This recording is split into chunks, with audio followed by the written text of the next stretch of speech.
Purchase your tracks today.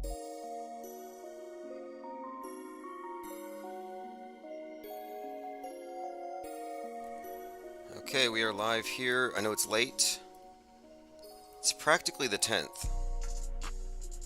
It is November the 9th, 2023, 11:55 p.m. Mountain Time. That was Neo Mode, Gucci Flip, Infinite Gang. We'll give time for the Infinite Gang to show up. I just sent out notifications and we were unexpectedly late, but I thought, let's just do this later instead of in the morning. Big news right now is something of a tie-in from yesterday. Yesterday, which I haven't uploaded yet, but I will, we were talking about World War Zero having scored 2 when an irate American in Panama took out 2 climate change activists who were blocking a road. He terminated them as a way of expressing his disdain for their movement, which honestly, if you're blocking the roads, you have to expect people to be, irate. And I looked and I saw the video and 100% it looks real. I don't think it's fake. It could be fake. I highly doubt it. Is it fakeable? Yes. But then whenever I look at these things, it's like, just because it looks real, it's not enough. Is there an agenda attached to it? And then it hit me. They have been saying that misinformation is radicalizing and affecting mentally ill people, making them dangerous. They've been saying this for some time. That the shooter, Robert Card, out there in Maine, who shot up the bowling alley, got the ideas by sitting in a bubble created by Twitter and the people that he followed. So he was radicalized by Elon Musk. He was radicalized by Tucker Carlson, and who knows who else on the far right. But anyway, the result of it is he shot up a bowling alley and caused lockdowns. So we had lockdowns not for a virus, not for climate change. We had lockdowns because of a shooter radicalized on X, which is why I call it Disease X, the ultimate excuse for societal lockdowns. Well, now we have this story of an individual shooting some environmentalists. And he did so because, of course, they're blocking the road. But why would he have such an axe to grind with environmentalists? Obviously, he caught a mind virus from the political right that made him hate them and radicalized them. So what I'm thinking now is, it looks real, but it's probably fake, and the agenda behind it, anti-free speech. Look what free speech is doing. Free speech radicalized somebody else to commit an act of political terror. That's what it looks like. And if you look at the treatment he's getting on Twitter, he's being called a legend. And I often applaud people who drag these environmentalists off the road. I've been advocating for more than a year that we just need to lock them up. If you see somebody recycling, snitch on them, because the sooner you lock them up, the sooner you cure them of their carbon footprints. And they cease being hypocrites, and they lead by example, because they want to lock us down. They want ubiquitous home incarceration to save Gaia, to be the norm. So I'm suggesting lock them up, let them lead. And I was also suggesting that this shooter's actions were pretty consistent with the environmentalist ethos, how Earth Day itself was started by the unicorn killer, Ira Einhorn, who was so green he recycled his girlfriend after he murdered her, or he composted her. That's green. And they started Earth Day after him. My point being, this whole conversation online has turned into this thing of, well, they asked for it, or FAFO, F around, find out. And again, he's been referred to as something of a hero. Now, He is a hero. He's a hero to the anti-commies and is a hero to the environmentalists. Like, this is a win-win, if you ask me. It's a win-win-win because not only have their two carbon footprints been removed, but he's going to be locked down, which means no more flights to Panama once they send him back to America or wherever he ends up. His carbon footprint has been nullified for the rest of his life. Again, misinformation wildfires are the new infodemic. And where I'm coming from with this is I've been noticing how they have been upgrading their rhetoric and changing some of their verbiage to convey fear, paranoia, and panic. Misinformation wildfires are the new infodemic. Mind virus caused mental climate change. So there's been a campaign to attach the mind virus figure of speech to literal viruses since before 2020. And we've already noted this and remarked on how this would lead to the introduction of thought crimes. And we're just about there. A more recent trend has been a climate change tie-in, likening misinformation spread to wildfire. For example, from the Mirror.co, exclusive, Israel-Hamas war sparked wildfire of fake news on X as expert issues chilling warning. Like, just say Sharknado of fake news. Anti-Palestinian misinformation is spreading like wildfire in India. India's right wing is using the Israel-Palestine war to demonize the country's Muslims. Again, what causes wildfires, though? Here's the connection. What causes wildfires? The free market destroys the earth because of capitalism. So the connection they've been making here with Maui in particular is that, capitalism, the free market, is really the cause. It's man. Man causes wildfires. It's not just nature. Nature would have been fine, but then man came in, screwed everything up, and now it's all his fault. In fact, I heard many lefties on various podcasts taking the blame for what happened in Maui because they were consuming dino juice. So again, what causes wildfires? Capitalism, the free market. It exacerbates natural cycles, creating climate chaos. So how does this connect to misinformation? Well, the misinformation economy only exists because of capitalism, which places profits over people, nature, and truth. And we look at these accounts all the time on Twitter. Engagement bait, spam, just political partisan propaganda makes money, a lot of money. And it's amazing how much these people are worth. If you remember the figures put on Steven Crowder's contract, like $10 million over 5 years or more. Although he's kind of worth it now. I don't know if you saw, but I think he forged it. I think Steven Crowder forged the manifesto attributed to Audrey Hale. I think he actually made that one up because he leaked it. And I read it, and it's not believable. But anyway, my point being, people like him, they're part of the misinformation economy, and it only exists because of capitalism. They're incentivized by what? Not truth. They're incentivized by profit. These are purely profit-driven enterprises. Ben Shapiro, purely profit-driven. That goes for anybody. Alt Media, Stu Peters, Lauren Witzke, any of these disinformation propaganda spigots are all profit-driven, and they're unconcerned with the long-term consequences of unfettered free speech in the age of deepfakes. This is the prevailing narrative, that what they're doing is they're making it impossible to discern real from fake. And if you look back, this was actually happening back in 2017. 10/1/2017, the Route 91 Harvest Festival shooting was when YouTube said, hey, look, we're going to have to put authoritative sources first. ABC, CBS, NBC, Guardian, you guys go first. But these independent YouTube channels would be put into the background during, quote, tragedies. And that's because they couldn't compete with auto hoaxers calling things fake. This was the first time during a live stream when our channel was taken down. And this was the very first original Infinite Plane Society channel. They took it down because we were looking at the Vegas event and calling out the hoaxery 20 minutes into the first reports. So they've been working on this for some time. But now what we're witnessing here, what we're seeing with this propaganda war in Israel Hamas, this conflict is engineered. This misinformation thing. Oh, we don't know what's real. Is it 40 babies? Is it 10 babies? Is it no babies?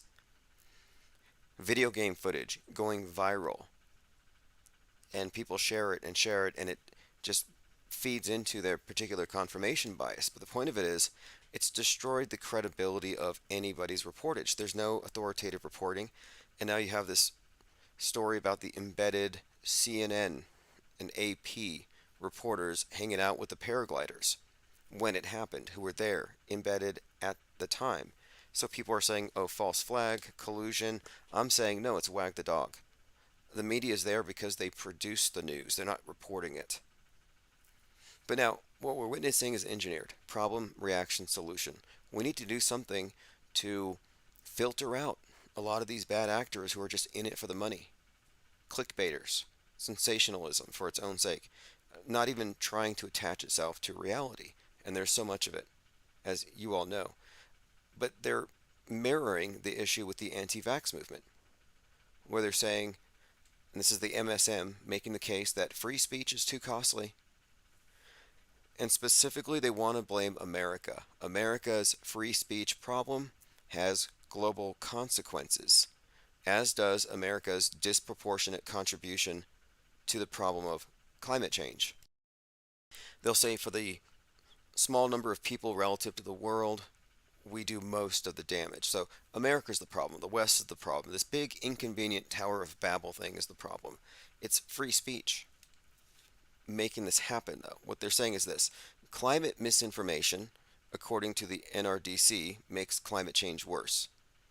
Your non-belief, our discussion about it, medical misinformation, according to the WHO, makes viral outbreaks worse.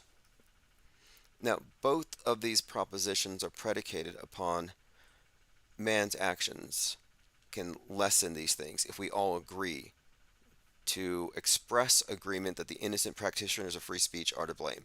Like if we all say we could just scapegoat the free speech people, let's scapegoat the non-believers. If we can all agree to just mute them, then we won't have any problems. So disagreement is now being associated with deadly consequences and a prolongation of the problem. And free speech is the sacrificial scapegoat.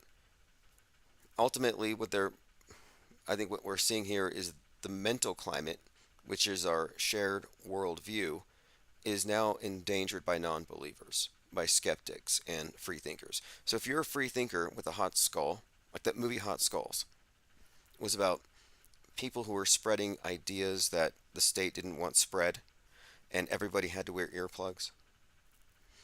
But what they're making the case of here is that, look, the people who are super spreaders, healthy super spreaders who fall prey to misinformation are endangering people with weak immune systems. That was the story of 2020, the story of 2021.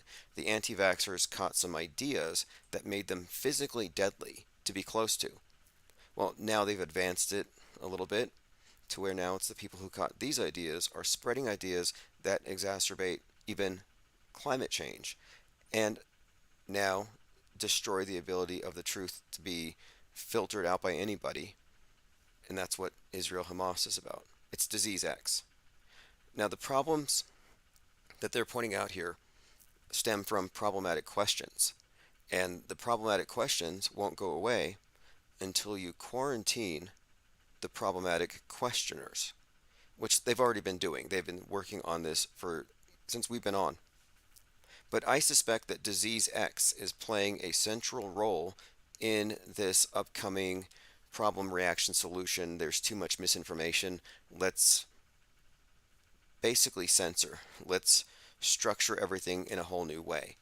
And this is what I've been talking about since 2017 with Musk, when I connected into the character of Constantine. I'm saying his role is going to have to do something with the consolidation of media. And that's the reason why he's in the position that he is. It's all tying together. And as I was saying, the shooter in Maine radicalized as a direct result of a Twitter information bubble. And now I think they're going to say the same thing about the anti-environmentalist guy in Panama. Again, misinformation wildfires. Let's catch up on the chats here. Okay, we have quite a few have rolled in. Again, we started a little bit late. Elephant Tusks has joined us. Cubstar 737. Elephant Tusk says, I'm on day 3 of a water-only fast, and it's amazing how much more clear my mind is and how much inflammation is reduced. Now, is it fluoridated water or non-fluoridated? I was having this discussion earlier with someone about this. Like, I stopped drinking straight tap because of, and this is true, this is one of these areas where you take things for granted. You hear something from an authoritative source, and I heard that this was going to soften my mind and turn me apathetic, which, if it did, I think I might like it once in a while, but I was like, okay, I'm not going to take any chances. We'll just drink this other water. It's a little more expensive. It's bottled. But I'm wondering if it even matters. And I've been thinking back to how many bottles of water that I've consumed. And I wonder, how much of this is still in me, microplastics. Like, if you had an x-ray, you do a scan of me, there's probably like a plastic water bottle, like right there, next to my liver, like fully reconstituted. Yeah, Elephant Tusk says, the food we eat is such poison. Once you start the water detox, it's mind-blowing. Well, I think I've plasticized my mind. Okay, let us go ahead and continue. Lean Dion says, the CIA disinformation campaign is pretty much complete. It is. Everything the Americans believe is false. So, yes, William J. Casey, shout out to our puppet masters at the top of this thing who have succeeded. And this is the news benders we're talking about. The news benders, reality benders, horizon benders. Joined by X322 Mark Foley. Thank you for joining. Infinite Muse. Angst G says, I'm presently on an all meat and whiskey diet, nothing else. I had an idea for a psyop, but I can talk about it because I know there's no way we could do it. They would probably ban it. But I think it'd be really easy to fake being a breatharian. The people who they don't eat the air, but they get their nutrients from the ether. And if you did that and you live streamed it for a few months, you could get quite a following. But it would be too easy to fake it. And I thought, there's no way you could pull that off realistically. So I thought, okay, this would actually work, but you'd have to have like season 2 planned where at the end of it, there's some contrived scandal where they catch your breatharians at a Burger King eating Whoppers, which is kind of an inside joke, Whoppers. Sort of like after Dylan Roof shot up the church in Charleston, the police took him to a Burger King and gave him a Whopper. That's when you knew the whole thing was a big joke, a big, psychological operation. But yeah, I think it'd be fun to do a little psyopery. I'm not in the business, but I've thought about it. But no, I have considered breatharianism. Okay, let's move on.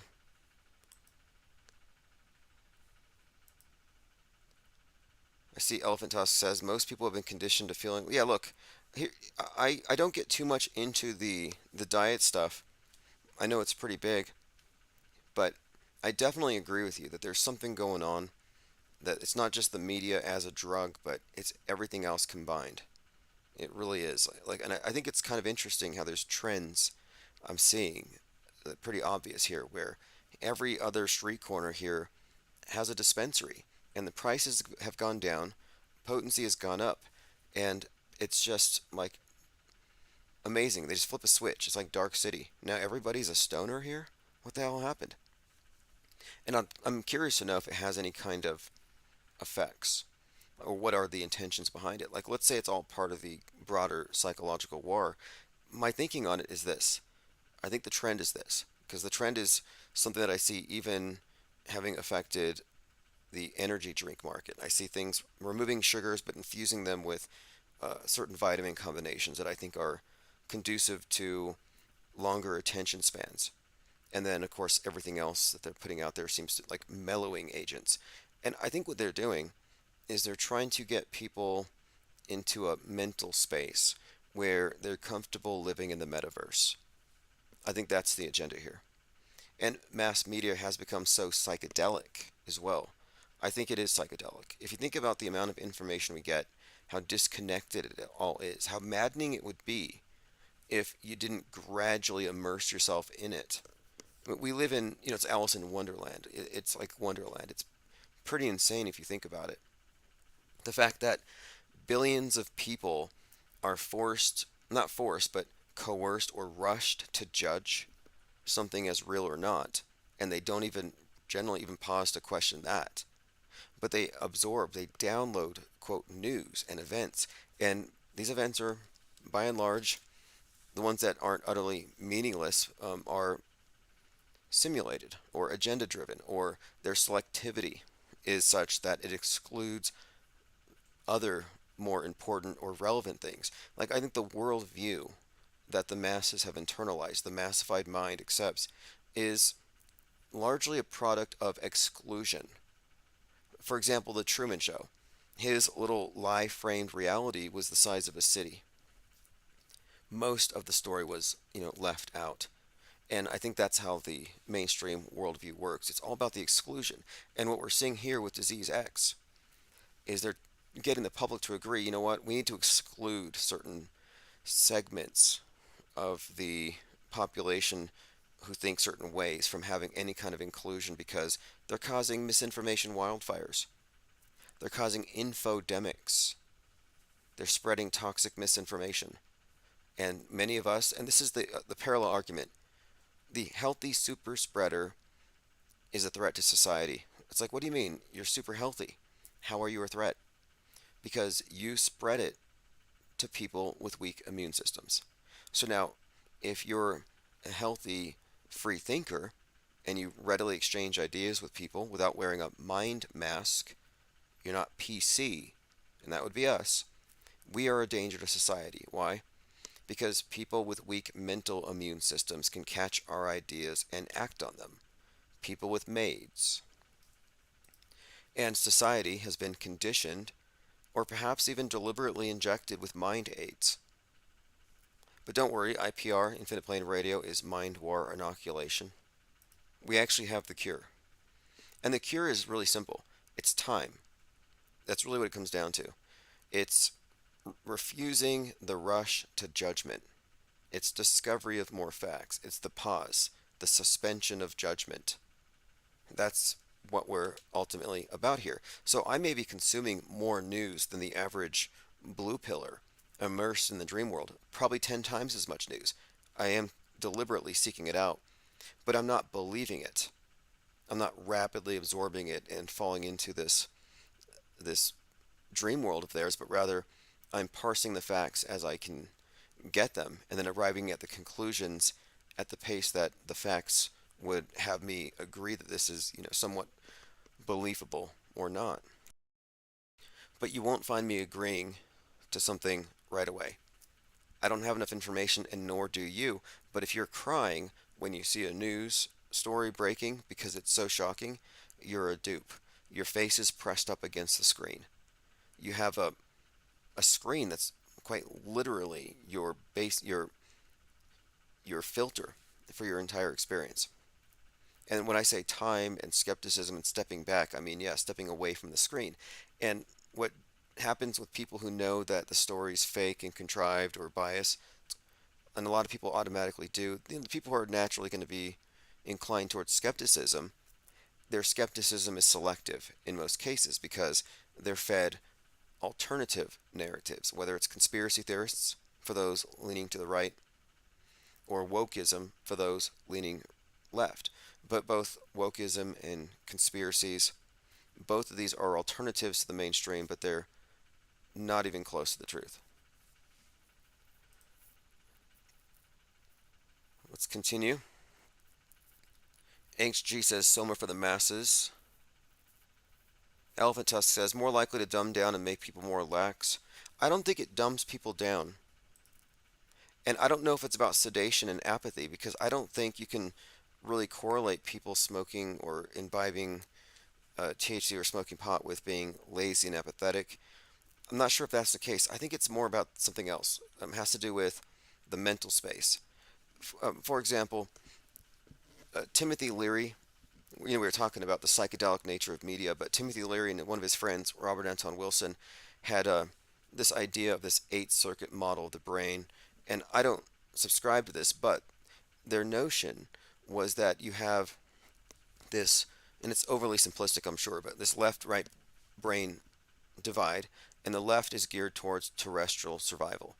And the drugs that would influence or affect that side of the brain would be alcohol, uh, the painkillers, and of course, maybe caffeine, cocaine, that the real somatic, physical things that maybe make you want to be engaged in the world socially. And then the more cerebral or introspective drugs would correspond to not terrestrial survival, but what he considered to be our future evolution as a multiplanetary species. And these would be the right brain drugs that would tap into the more internal experience, mystic experiences. Robert Anton Wilson correlated getting high with the overview effect and cosmic consciousness, and that progressively other drugs, mushrooms, LSD, would correspond to increasingly more or less transcendent states. And so, going by this, moving people into the, I guess, the stoned state of mind, or the marijuana high, would correspond to what he would call the fifth circuit, which is getting past merely terrestrial survival and getting into the more internal experience, assuming that everything else is safe. So this is like the safe space age. And Robert Anton Wilson, of course, believed in outer space and all this stuff, and really kind of bought into the cosmic consciousness as the space as heaven, which is Russian cosmism, is what really started all that. All interesting stuff, but my point of it is, I'm thinking that the drugs that are changing have to have some kind of correspondence with the mediation, and we're going into an increasingly mediated age. Yesterday we were talking about a couple of reality TV shows that are based on hoaxes, where one, space cadets, where they go into a space simulator and how they're able to convince people that they're in this orbiting craft. But it's all about the immersive illusion and hypersuggestibility. And I think that's kind of where we're going. Possibly even a bit of hedonism, making it, I call this entertainment, the psyop entertainment complex. So it's also like, we always talk about the terrorism and the shock of these various atrocity propaganda events. But on the other side of it, there's the entertainment, the ultimate, blue pill dream world bliss. And that's kind of what I think the Matrix pod. Like right now, the Matrix pod looks like your TV viewing room, your entertainment room, or your Oculus set, and whatever you take, whatever drugs or whatever substances, whatever you eat, your popcorn, etc. Bread and circuses. It's the bread and circuses. Nothing new, it's just getting better. Or I'm not sure if the word is better. They're getting probably better at it. AnxG says California is considering the legalization of psilocybin for medical purposes. Okay, well, one other point to this. Another point to this whole thing is the sexual revolution, Alfred Kinsey, happened to correspond with the whole New Age movement and the releasing of the quote magical current. Aleister Crowley, Kenneth Anger, we talked about the connections here, where Kenneth Anger, Hollywood Babylon, filmmaker, writer, and Thelemite, and he talked about how the mass media was going to be used for the pageantry of the New Age religion, the introduction of the new goddess, Babylon, etc. But he had met up with Alfred Kinsey, who was doing his research on human sexuality and studying the stuff that Crowley was into in their sex dungeons and their initiation rites and all their records.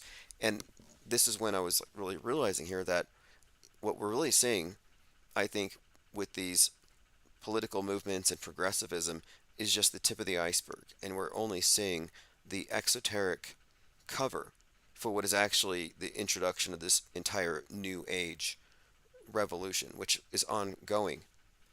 And part of the whole thing, though, with the Thelemite cult and Aleister Crowley was drugs, sex and drugs. Drugs was a huge part of it. And in fact, that is like sacraments in their faith.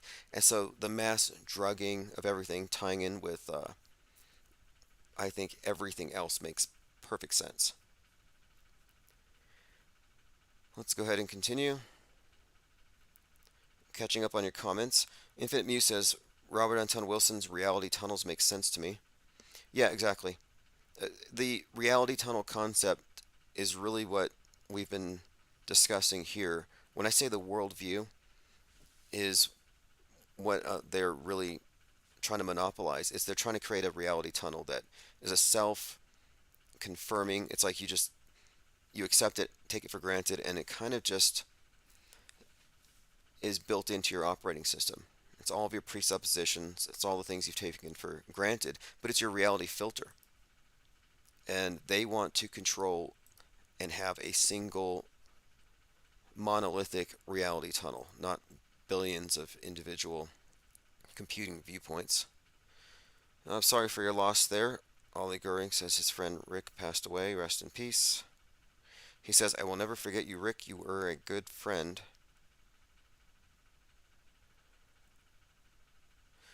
Let's see. Feel free to call in, by the way. Phones will be open here momentarily. 505 349 0420.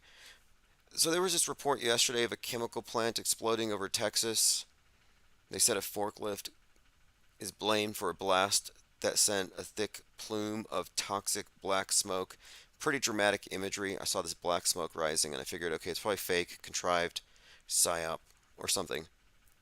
But I'm just letting you know the cause of it was caused by a forklift.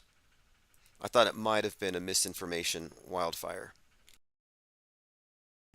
Okay, now it is 11/10/2023, but I'm going to go ahead and date this one 11/9 for the archival purposes.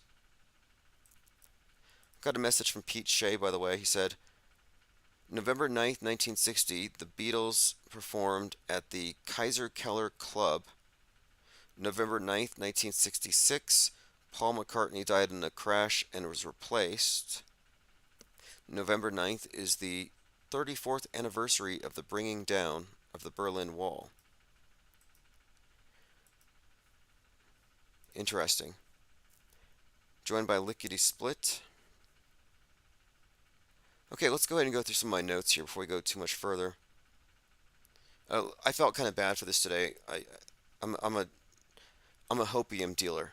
I tried it. I gave it a shot. I tried my hand at dealing hopium. There's this resurgence of people who think that JFK is actually Donald Trump. That Donald Trump is a costume, a rubber suit. I know this doesn't make any sense. It's not even remotely possible. It's not even fakeable. But there are a lot of people who believe it. And they believe that he's also Jesus. They've made these leaps. And the main promulgator of this goes by JFK fan or something. And I hit him up. But I didn't just reach out to him. I created my own fake account pretending to be JFK. And since my account has like 20,000 subs, this one sock account, it's believable, apparently. So I hit up this guy and I said, hey, promote my account. We're going to reveal it all on November the 11th. And he actually responded in a very genuine fashion. I think he thinks I'm JFK Jr. He says, of course, dude, let's get the party started. I felt really sick yesterday, like in a spiritual way, and I thought I wasn't going to pull through. But I know God has bigger plans for me. I feel better now. I'll promote you on TikTok as well. So in other words, I caught this JFK worshiper in a slump, and he thinks that I'm, the man. I'm JFK Jr., and me reaching out to him pulled him out of a spiritual slump. So I gave him a hit of hopium.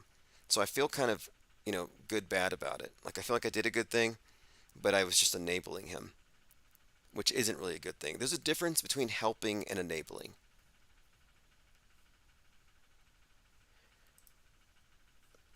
Now look at this. This is posted by Lean Dion. Pro-Palestine activists shut down a Black Rock headquarters in New York City. I saw this protest. So they shut down Black Rock headquarters in New York City for investing into Israel, into their war machine. Now, anyone care to guess how many $1 billion Israel invested into this? That's correct, $33 billion. The connections here, though, I just want to point out 33 billion BlackRock. So there are many, many BlackRock associations. There is the Mount Meru connection, which is one of the more interesting ones here. We talk about this quite often, how there's this supposed black rock at the magnetic North Pole described by Mercator and John Dee. You know, John Dee coined the phrase British Empire, Mercator, Explorer, Mercator, Projection, Globe, etc. And a detail from his map 1620 shows a black rock at the center of the North Pole.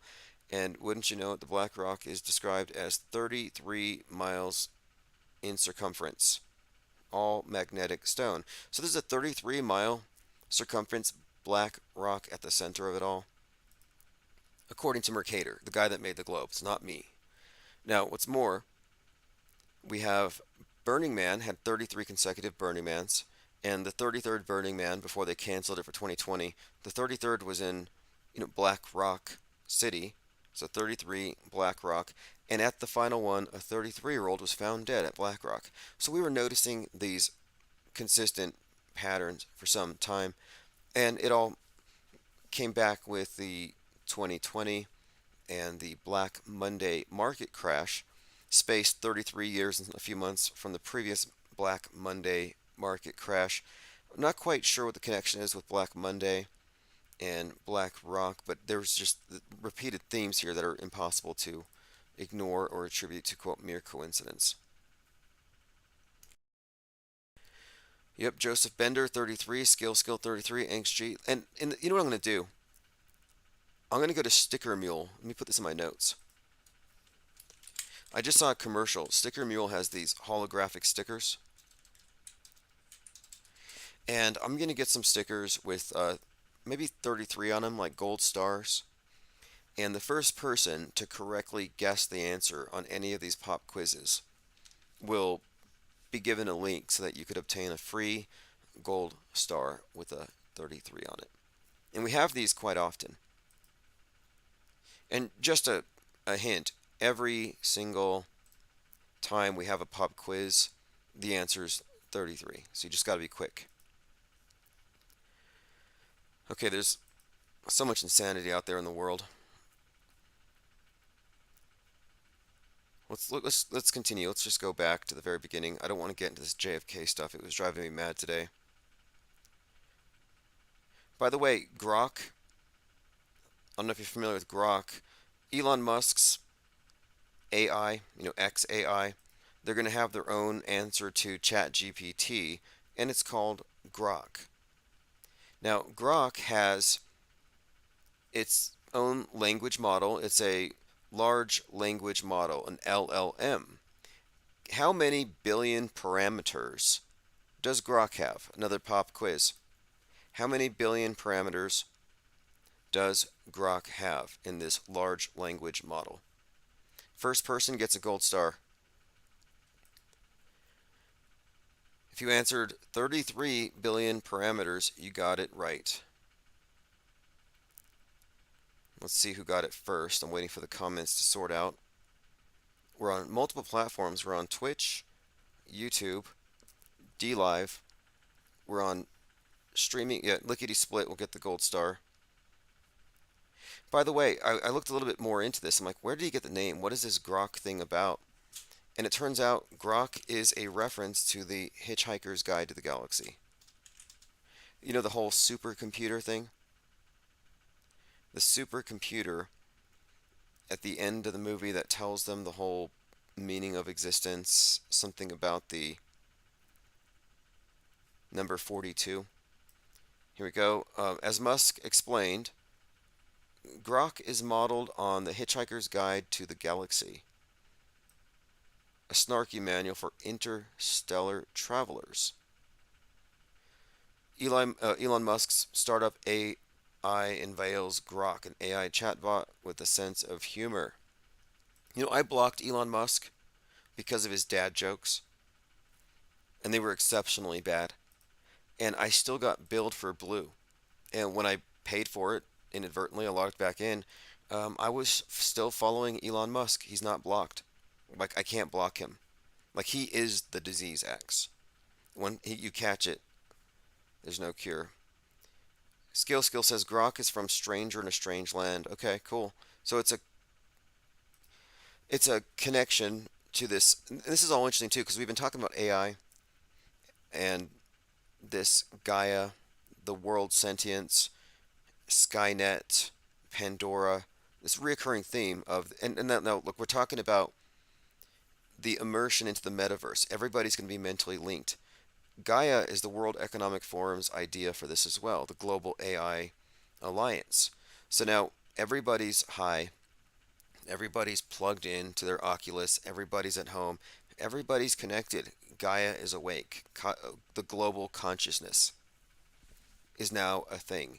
And all that's missing is some kind of super intelligence to help us maintain peace and harmony. In other words, guard rail our thoughts. My term, they stole it. It's been stolen by all these tech firms. Biden stole it. They're going to guard rail our thoughts with the help of AI or the AI god, Hell 9000, whatever it's going to be, Grok.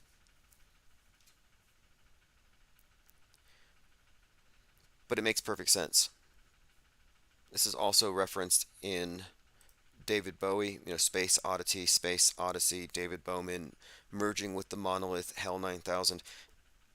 The song from 1969, Save Your Machine, about President Joe, quote, President Joe, handing over controls of the government to a machine to cure hunger and stop war.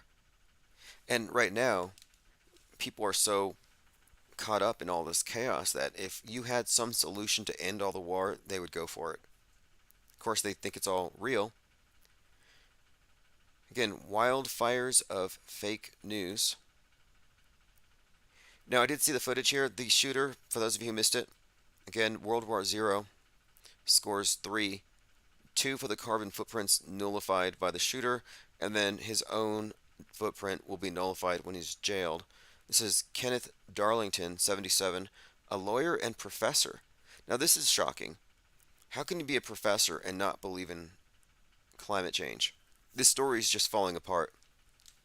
He holds dual citizenship in the U.S. and Panama, and he was arrested after shooting 2 environmental protesters. They should thank him. Like, as they're dying, they should say thank you.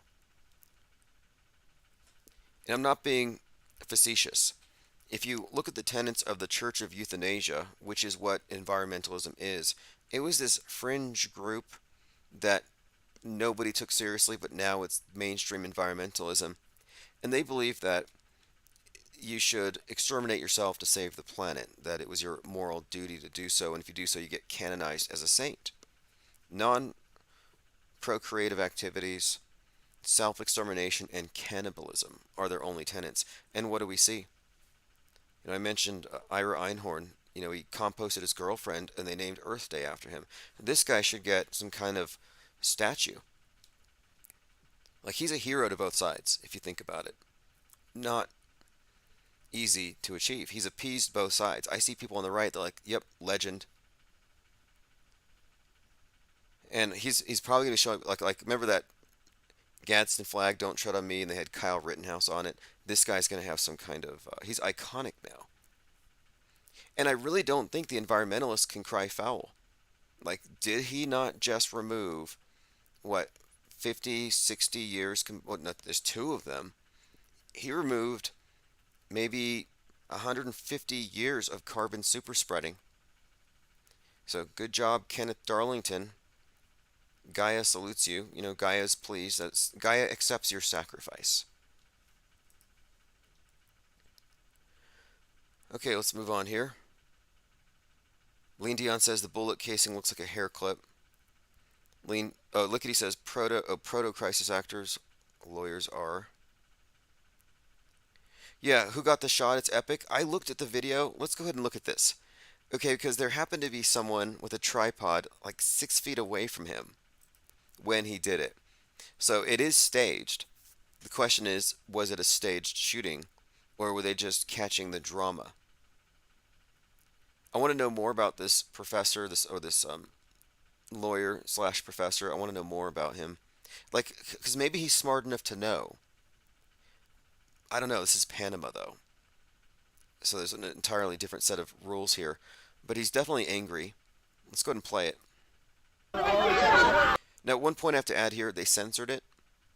But the uploader, very thoughtful of Matt Wallace 888, very thoughtfully added gunshot effects. But these aren't from his gun.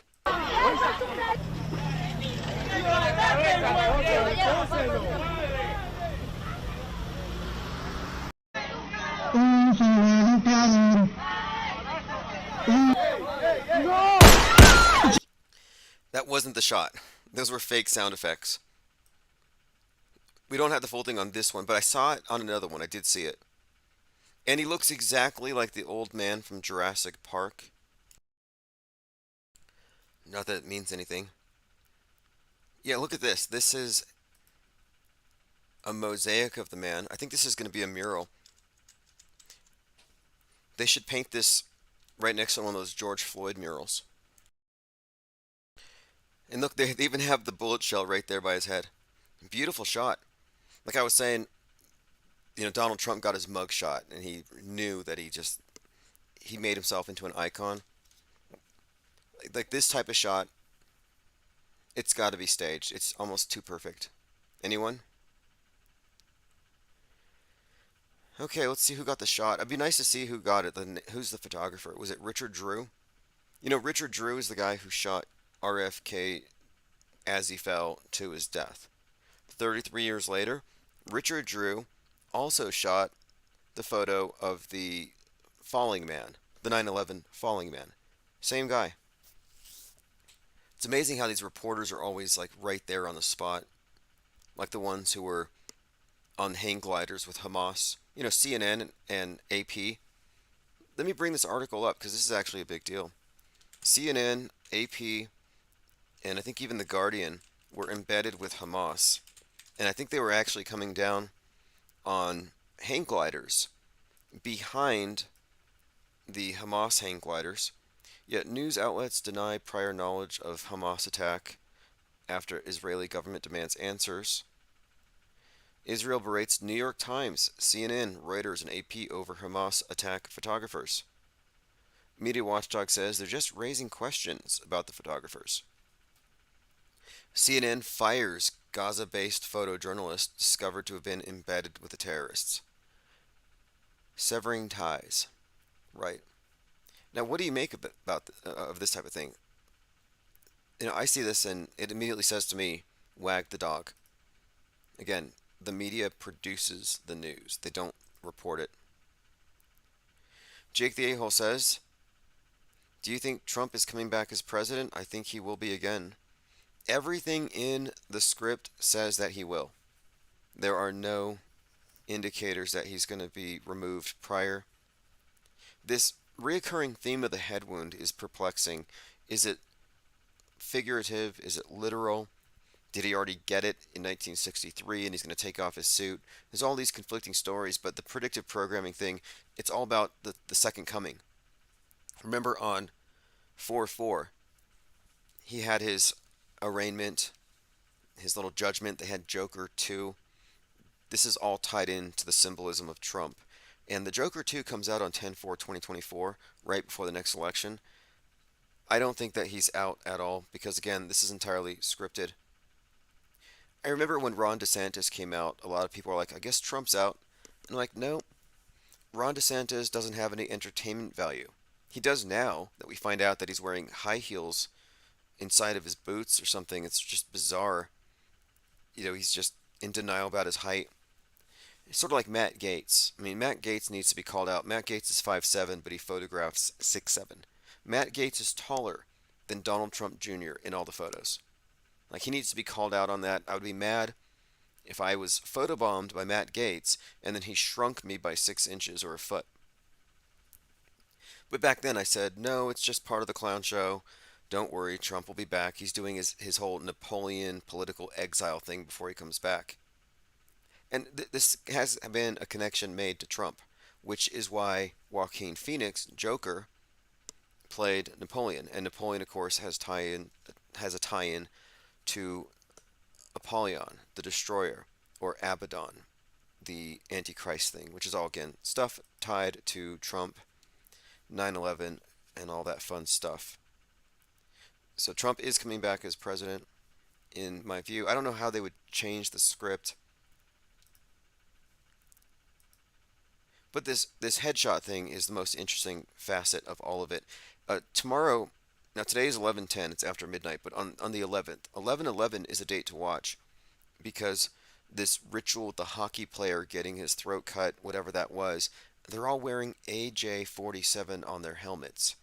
And the 47 on the head, the 45 on the head, these are all allusions to this 9/11ing of Trump. And AJ, well, 1, A, and then of course J is 10. I'm like, well, there's an 11 right there. 47 is another 11. So 11/11. Kind of like Trump's hat with the 4547 is a 9/11. Ollie Goering says Trump is a loosh magnet. Correct. He is a loosh magnet. These are idols. They're idols. This is an important point to think about here. We talk about the idol worship that the elite practice, and that's why they embody these gods with the symbolism, the iconography, etc. But the loosh magnet thing needs to be discussed. I've been doing a lot of research on magic, idol magic, the various traditions, and the connections, what ties them all together.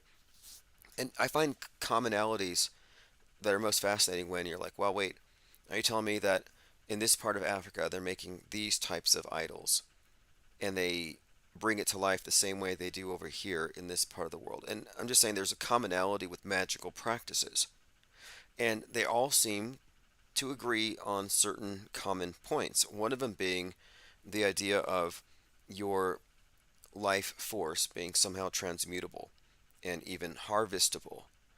And the theory behind group magic is predicated upon this, but that this goes to something, an idol, a representation of the god, goddess, or in the way we see it, living representations of these idols. So what I'm saying is that the the MAGA crowd, not all the MAGAs, but I'm talking the ones who see Trump as divinely mandated, they literally worship Donald Trump. And you know what they call the masters in the Masonic lodges during their rituals? They have a master of the lodge, like the high priest or whatever, and he represents the sun. But they call him worthy of worship, the worshipful master, worthy of worship. And you always see Trump, and he's always saying, wow, and he has his hands out with the AOK symbol, like he's making two W's in his mouth. He's always saying, wow. And I pointed that out before, that when you reach the 33rd degree, you're worthy of worship. And I'm just saying that he's a big golden cow, and they're literally prostrating themselves and worshiping him. And it's not just him, it's every one of these celebrities you can point to. That black box, that black screen, that monolith is an altar, and it's there to absorb your soul. So keep feeding it. Lickety Split says, Loosh magnet in a political sense are for the benefit of the federal government, aka Rome. Sure, I agree that, although you can't separate politics from entertainment, and right now we're having a conversation about a reality TV star. Now, let me point out something else too. Within the context of ritualistic Masonic human sacrifice, they ritually kill the Masons when they reach the 3rd degree, and they bring him back to life. It's a reoccurring story. They get 3 injuries: head, neck, chest. Guess where Kennedy was injured? Head, neck, chest. And I can point to numerous events and psyops that fit these patterns. But When you first go in, you're an entered apprentice. Later, you go through phases or stages. Then you have the second degree, you're passed on, and then you're raised. And what I'm saying is that Trump was the apprentice. And I think that when he is given the head wound, it will be a ritualistic one, fitting the same plot points as the JFK head wound. Because the head wound is all just symbolic anyway. It all really is when you get down to the meaning of it. Okay, let's see here. Skill says the warp speed patch decoded signs and symbols rule this world. Words, not words nor laws. Yeah, you're right. The warp speed patch had the cube and the arrows, of course. And aren't the arrows emblematic of Apollo the archer? And we had the Artemis mission a couple years ago, and Artemis is the twin of Apollo. There are so many fascinating spin-offs here, but yes, there's definitely something going on here with this Donald Trump loosh magnet. Okay, continuing.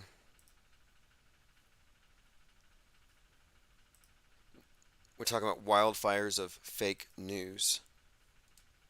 Now, this loosh magnet thing, one more thing I want to bring up, because it might sound kind of, woo or something like intangible. And no, there is something that we're talking about, and it has to do with exchanges of, like, well, one, it's the dynamic, between media and the mediated, but I do think that there are exchanges when it comes to gaslighting, psychological injuries, or traumatic stories, emotional manipulation, triggering people, emotional dysregulation.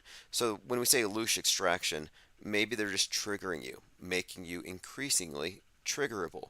Maybe they're decreasing your sense of security. Maybe they're making you susceptible to groupthink and engaging in a way of, getting people to adhere to the latest, fashions through group coercion because they no longer have the ability to stand up on their own. Like, I do think that there's a lot there going on, even if you're not accounting for some kind of literal soul extraction. It could all just be psychological. I think there's multiple levels to it. Like, think about this. They simulate an event. We'll just say Thousand Oaks.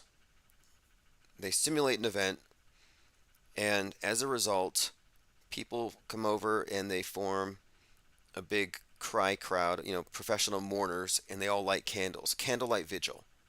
And then you have the Red Cross come to take blood for the victims. So you have a fake event where people are fake crying and fake bleeding.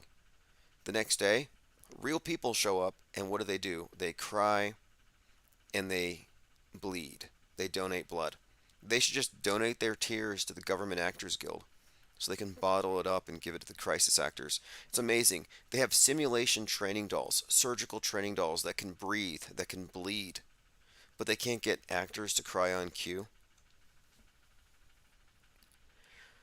Okay, let's take a look at some of the comments below this.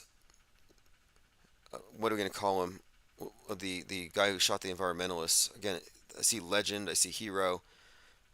Raw footage, old man. Kenneth Darlington shoots 2 climate protesters. So Kenneth Darlington, 77. Now that's a long life. Just pointing out, again, the environmentalists are misanthropic, and I think they've even said that you don't need to live past 60. You could almost argue that this guy did it in self-defense. I'm not saying just take out environmentalists, but I've been saying lock them up, snitch on them by all means. These are extremists. Look, if you knew that there was a radical mosque or there was a white nationalist group gathering, a bunch of bowl cuts at the firing range, you would snitch. You would say, you see something, you say something. Say. Call the DHS. If I see people with environmentalist stickers always recycling, you just have to assume these people are extremists.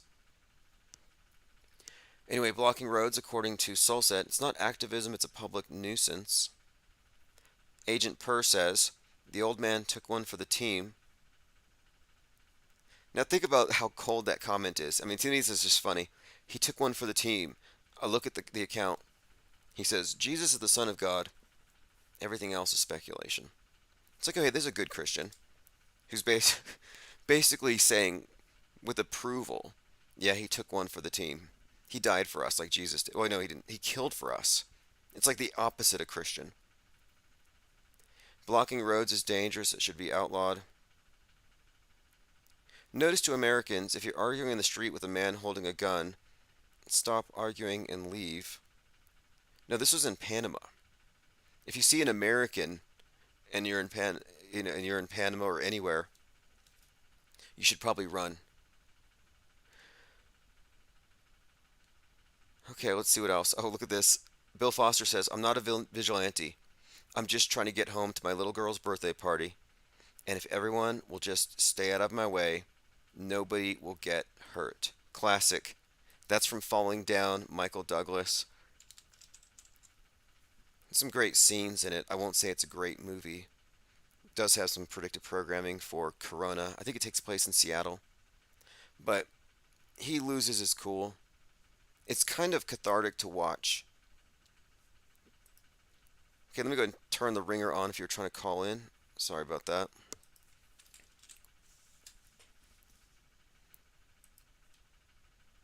Going through your comments as well. We have about 50 have rolled in so far. We started later than usual. I'll be working on uploading the archives from yesterday as well.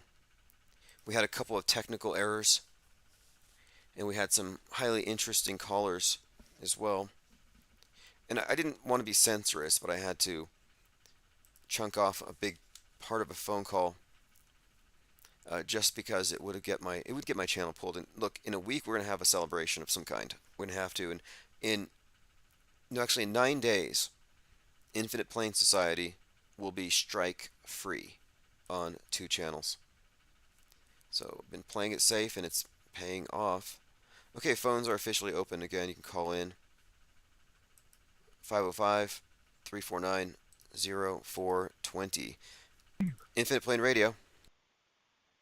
Yes, hello. This is Lickety Split. How's it going? Very good. Just going through the news of the day, atrocity propaganda contests, etc. Misinformation. Right. Are there any misinformation wildfires where you live? No, not really. I've been kind of out of it. Like, had another kid, and like haven't been able to pay attention as much. But that's kind of why I'm calling though. Is like the one thing I did manage to like see recently kind of ties into what you were talking about. Um, and this might be like a new angle too. I'm still working on, so there might not be that many connections, but it stood out to me. So you were talking about like the loose magnet stuff and like Trump and all that shit. And so Batman. So I revisited Batman recently because I was able to do that while raising a one month old. And I've also been visiting like on Twitter. I don't know if you've seen it. I repost it sometimes, but there's like this whole group of people that are like going hard on like anti-Abraham Lincoln stuff on Twitter and like the Civil War stuff, which does fall into like an auto hoax category somewhat in that like, you know, Civil War is like totally a fucking lie. Just so many lies there. But and so I'm watching Batman again, and like it's in the very first scene where you've also talked about like the Joker scene where Joker's just killing off like every criminal that's working for you gets killed off as you participate in the act or whatever. And after that, it's like the cops are trying to figure out who Batman is, and it's scrolling down the screen, and one of the people that are in there is Abraham Lincoln. Like there's a picture of Abraham Lincoln, and it's saying that, you know, they're trying to question who Batman is. Oh, And wow. they Wow. say Abraham Lincoln. Okay, so now what Yeah, was the and conversation about Lincoln earlier today, though? You said that people were discussing it and they're anti-Lincoln or pro. so yeah, like on Twitter, I don't know, it's been coming across mine a lot for some reason. You know, I mean, I'm interested in the topic of Civil War and all that shit. And of course, on the conspiracy level, you know, there's connections with the whole Mancini and what's his name that wrote Morals and Dogma. He was Pike. a general in the Southern Army, right? Pike. And so It's just really a movement that I also see. I'm always watching this stuff as not a hoaxer, watching these various movements, watching germ theory as it blew up bigger and bigger, or the anti-germ theory, I should say. But this one has blown up pretty big too. This anti-Abraham Lincoln, that he was trying to free the slaves, and that was the reason for the Civil War. Okay, We all know okay. that's bullshit. Well, a couple of years ago, David Hogg said something positive about Abraham Lincoln. Later, someone chastised him for it, and he said that he was going to cancel himself, and he left Twitter, and we all were happy about it. Then he came back because nobody cared. But my point is, they've been sowing the seeds for pushing back against anything pro Lincoln for some time. So it's kind of interesting that that shows up now. The Batman connection is also peculiar because the QAnoners believe that JFK and Lincoln both had Christ blood, which is peculiar, but it's also fascinating considering how many connections there are between their assassinations. Right. So it's definitely a big fat auto hoax situation for sure. But I mean, like I was saying, like think back to like Trump and being, just a loose magnet, which is a great word for it. I love it. Um, this is like I'm getting those same vibes with like Trump and Biden, the assassination, all this Republican versus Democrat Civil War talk. That's been, you're seeing so much of it. I mean, I've been watching like a lot more Fox News lately than I'd like to be. And, it's just like it's all over the place. It's like they're trying to replay the whole entire thing, really. Interesting. I But, didn't know this. Now, there's this thing called the Lincoln Project, and I've been noticing that the oh, name, right. Lincoln is definitely being floated around. But if you're seeing it out there on Fox, if you're seeing it out there, then it's definitely a thing. I used to, when I was able to, I was watching CNN for the predictive programming. So you're probably seeing a lot of good intel that we could probably, I don't know, read off of. Right. Yeah. Right. It's just opposition research, obviously. But, I mean, the fact was it was so random that, I've been looking into this, and then we decided to watch Batman recently, and there's fucking Lincoln again. Like, his head's just popping up, and, and there's, obviously, about all the various programming in Batman. And so, yeah, anyway, it's just Now, did this you loose see? magnet, like I said, it's just, Did you go see ahead. the end of? Well, I guess it's Dark Knight Rises as well. The scene where he says, "I don't need to wear a mask. I'm not afraid," and Batman says, "Wear a mask to protect the people that you love." And if you look at that scene, he tells the guy without the mask on, he's kind of this Robin-like character. He tells him to wear a mask, and then he gives him a COVID ball, and he says, "Count to 5 and throw it." He throws the COVID ball, and it's a smoke bomb, which creates a mushroom cloud. Now, this is directed by Christopher Nolan, 2012. 11 years later, Oppenheimer. So I'm thinking, wait a minute. Right. COVID ball and then nuke. COVID ball, count to 5, nuke. So count to 5, 2020, 2025. So is that a prediction perhaps for when that's going to happen? Oh, wow. Wow, that's interesting. Yeah. Whoa.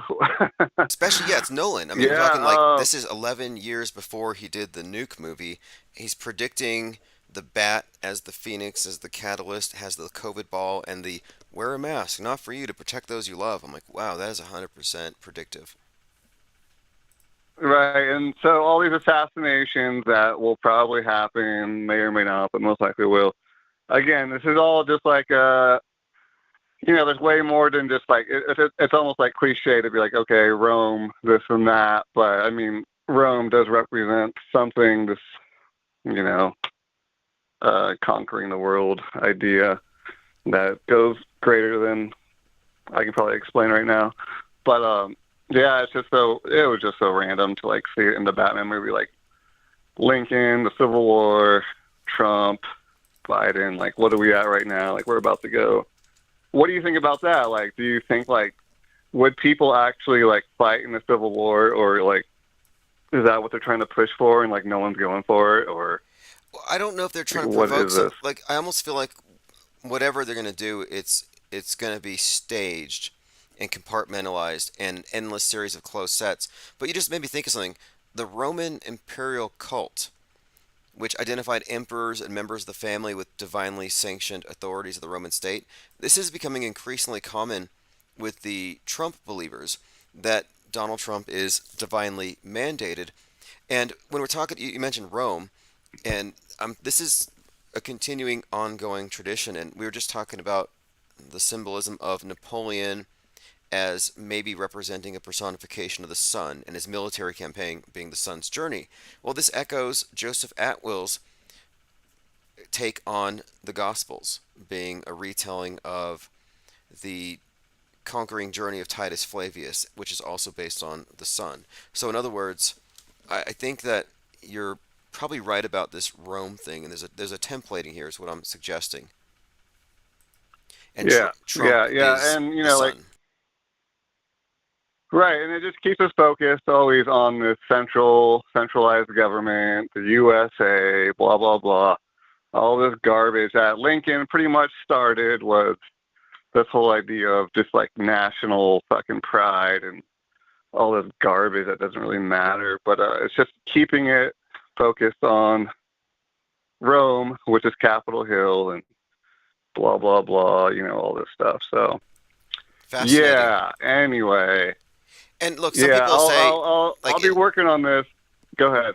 like I get a lot of people who say it's the Jesuits that control the world, and I'm like, that's not what we're saying necessarily, because it just seems like everything that we're seeing is an amalgamation, like the space program and their rocket obelisk, and space is the new heaven, and yeah, it's a template thing, and we're seeing Right, various and these are facets all of it. like national endeavors. These are all things that are done through a centralized federal government. So it's just always keeping you thinking that that's the only way of doing it is national this and national elections and so one of the chatters just now mentioned like, oh no more elections. It's like, is that really a worry for me to like not have national elections?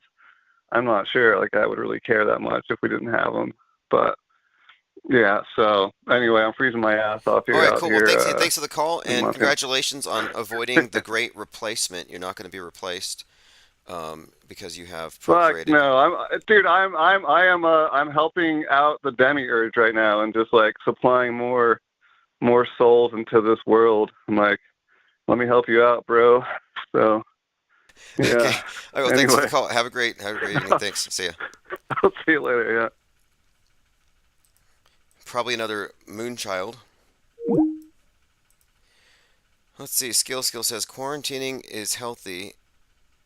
Quarantining the healthy is historically unprecedented. Right. Well, this quarantine concept is fascinating too. I think it's another one of these religious things. I think they brought out quarantine to correspond with Lent. Lent is Jesus avoiding the devil and temptations for 40 days. Quarantine means 40 days. We were quarantining because of COVID, specifically sin. So it wasn't the devil, it was COVID. It wasn't sin, it was the virus. But I'm saying it was the same thing.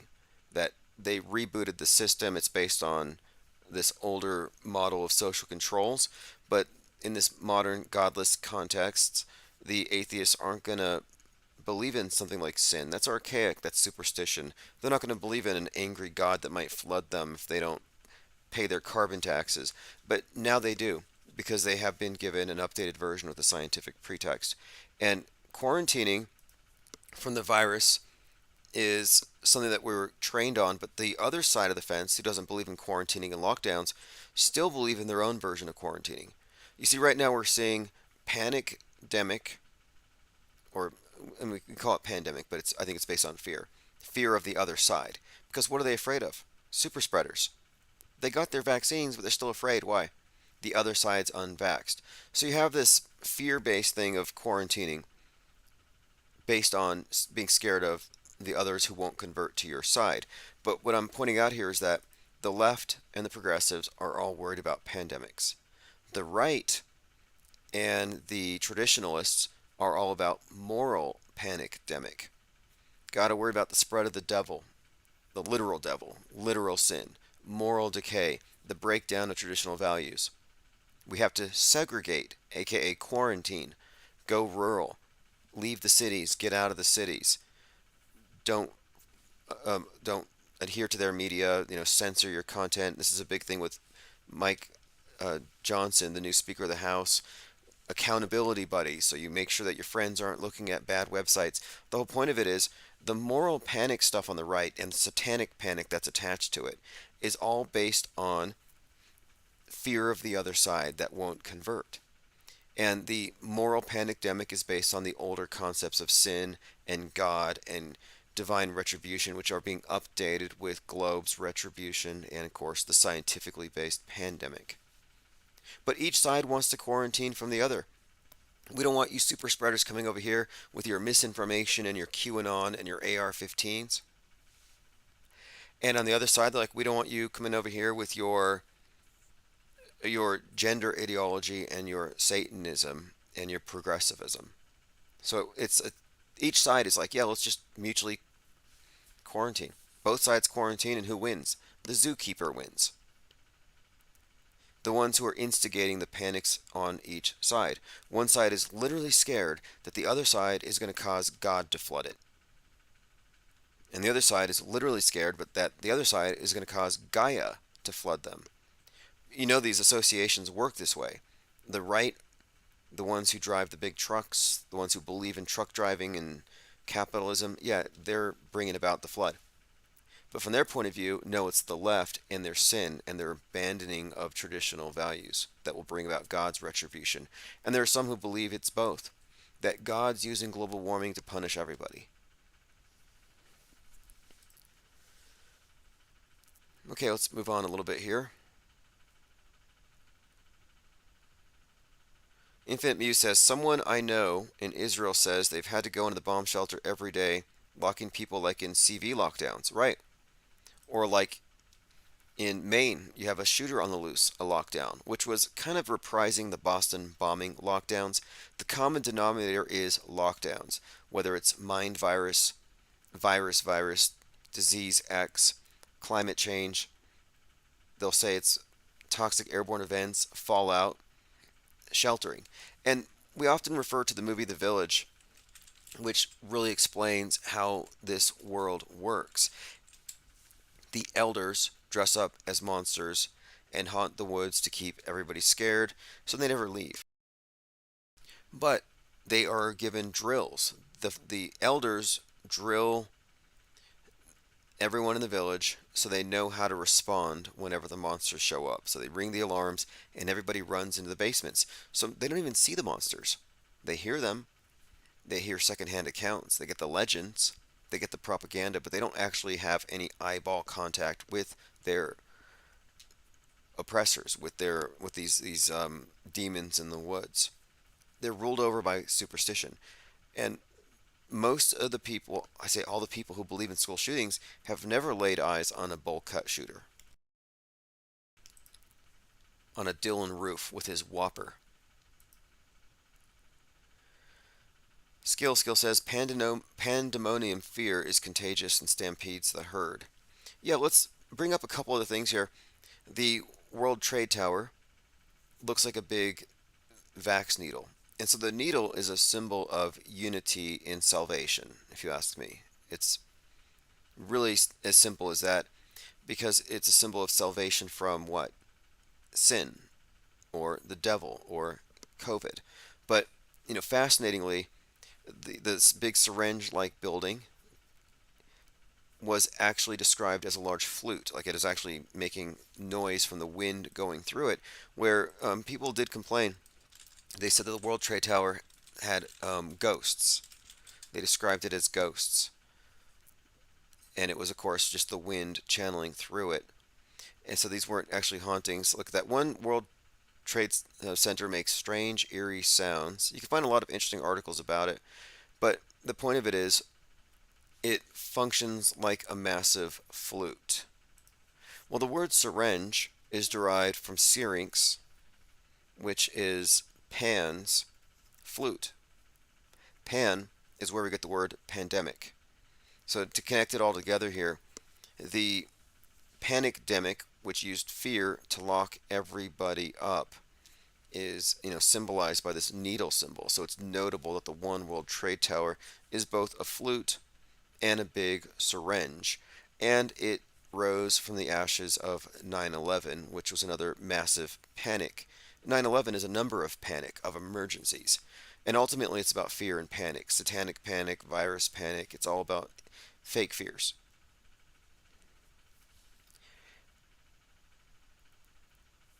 And the stampeding of the herds. And I think it was Lean Dion who made this correlation. I think it's interesting to think about this, that, you know, Pan is out there and the people are hiding because, of course, he's a big goat, with running around the woods with the nymphs and all this stuff. But the nymphs, the dancing nymphs, what would who would represent them? Where are we seeing a representation of dancing nymphs in the midst of the panicdemic? Dancing nurses. What was up with all the empty hospitals while everybody's home, and you have hours and hours of video footage of twerking nurses? And what were they dancing with? They're dancing in the hospitals with the needles, the symbol of the syringe, the syrinx, the pan flute. I'm just suggesting, and he was saying this is probably all part of the same story. Pan and his dancing nurses. But anyway, the point being, of course, panicdemic. Okay, moving on. Again, honest reporting put out there. What were these freelance photographers doing on the inside? Coincidence, or were they part of the plan? No, there are no coincidences. They were part of the plan, but there's more to the story. The plan was they were orchestrating it as a movie. Okay, so here's a video this is going viral. Another example of, I think, controlled demolition of our free speech. October 7th testimonies strike major blow to Israel narrative. We're finding videos that, again, are going viral and they're immediately debunked. So here's one that says, video proves, and Stu Peters shared it. Video proves, and Israel admits that it slaughtered its own people on October the 7th. The attack was not made by goat herders on paragliders. Footage from Israeli helicopters shows the IDF killing people at the concert. IDF helicopters fired on civilians fleeing the Psytrance Music Festival. So we have video footage of this. Now, a couple of things here. We were talking about the event, the entire event of 10/7 being part 9/11 and then, of course, part Las Vegas, the Las Vegas shooting. And one of the guardrail stories to the Vegas shooting, because nobody died, nobody cried, it was fake. Jason Aldean, 33 at the time. The whole thing was replete with predictive programming, Illuminati playing card. 13 months later, 50 of the same people were shot at another concert. I mean, the whole thing was so phony. It just falls apart with any scrutiny. But you have this other storyline that comes out. And they said, oh, look, there's helicopters in the background. People were getting shot at with helicopters. Well, there's an airport and a helipad down the street. Similar guardrailed story here. But my point being, this story gets out. Stu Peters shares it to his 50 million followers, and they all believe it. Like, oh, look, it's real. Asha asks, my question is, why are they using night vision if the festival was during the day? Donna Marie says, this video is not IDF forces attacking civilians at a festival. Rather, this is an Apache attack from 10/9/2023. It's not even related.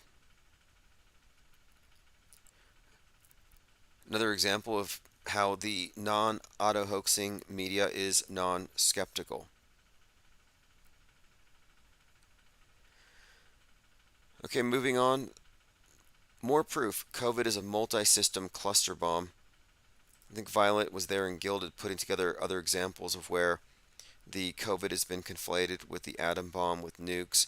And when I first saw it, I said it's the perfect emblem of World War III because it looks like a globe covered in gray smoke with dozens of ground zeros, mushroom clouds dotting the whole thing. Got an update from Illusion Warfare. Lex Luthor found something. This is really good here. So Les Luthor went around wherever he could, with this Ukraine, quote, war, just kind of showing how it's possible to stage things, that there's levels of fake ability that maybe we hadn't ever considered before. Here's a post, again, Illusion Warfare, Les Luthor, Lezluthor. This is not a script, she says. Cut, then she reads a script. Cut, my jaw hits the floor. So I'm going to play a clip here where you have someone describing atrocities in Israel, in Gaza, etc. I'm going to play the whole clip, and you'll see here she is quite literally reading a script. And kind of like Joe Biden when he's reading and then he accidentally reads some of the punctuation or stuff that's not meant to be read, I think she kind of gives it away that she's reading a script. She turns to run, but trips and falls to the ground.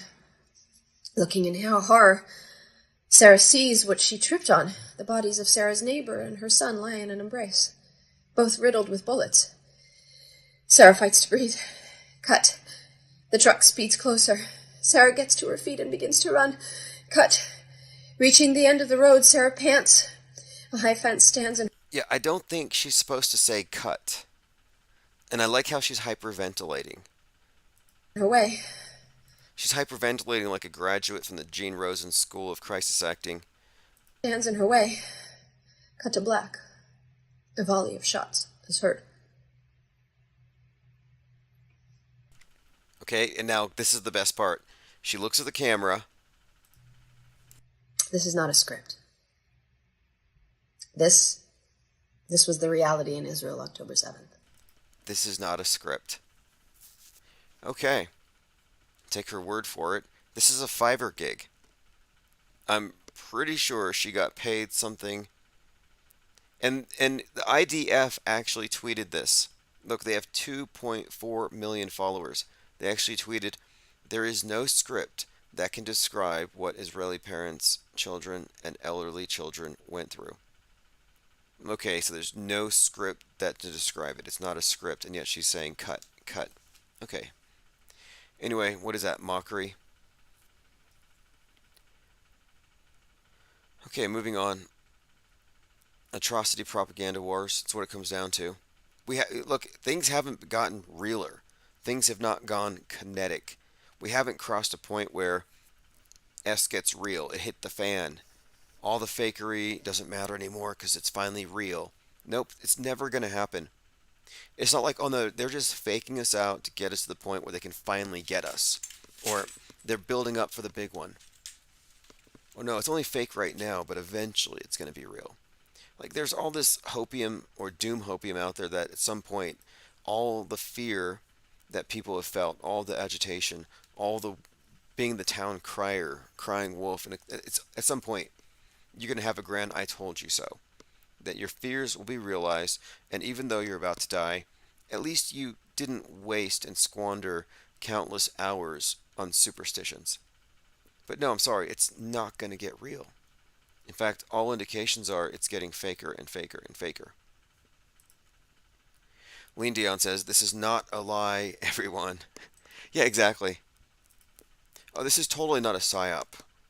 Like on 9/11, these actors calling into Sean Hannity with just the most detailed and nuanced descriptions on how I smelled the jet fuel and I knew Osama bin Laden must have just flown a plane into a building.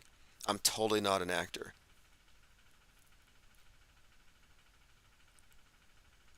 But most people don't. It's not that they don't possess the discernment, but they don't use it. There's a selective skepticism about most people.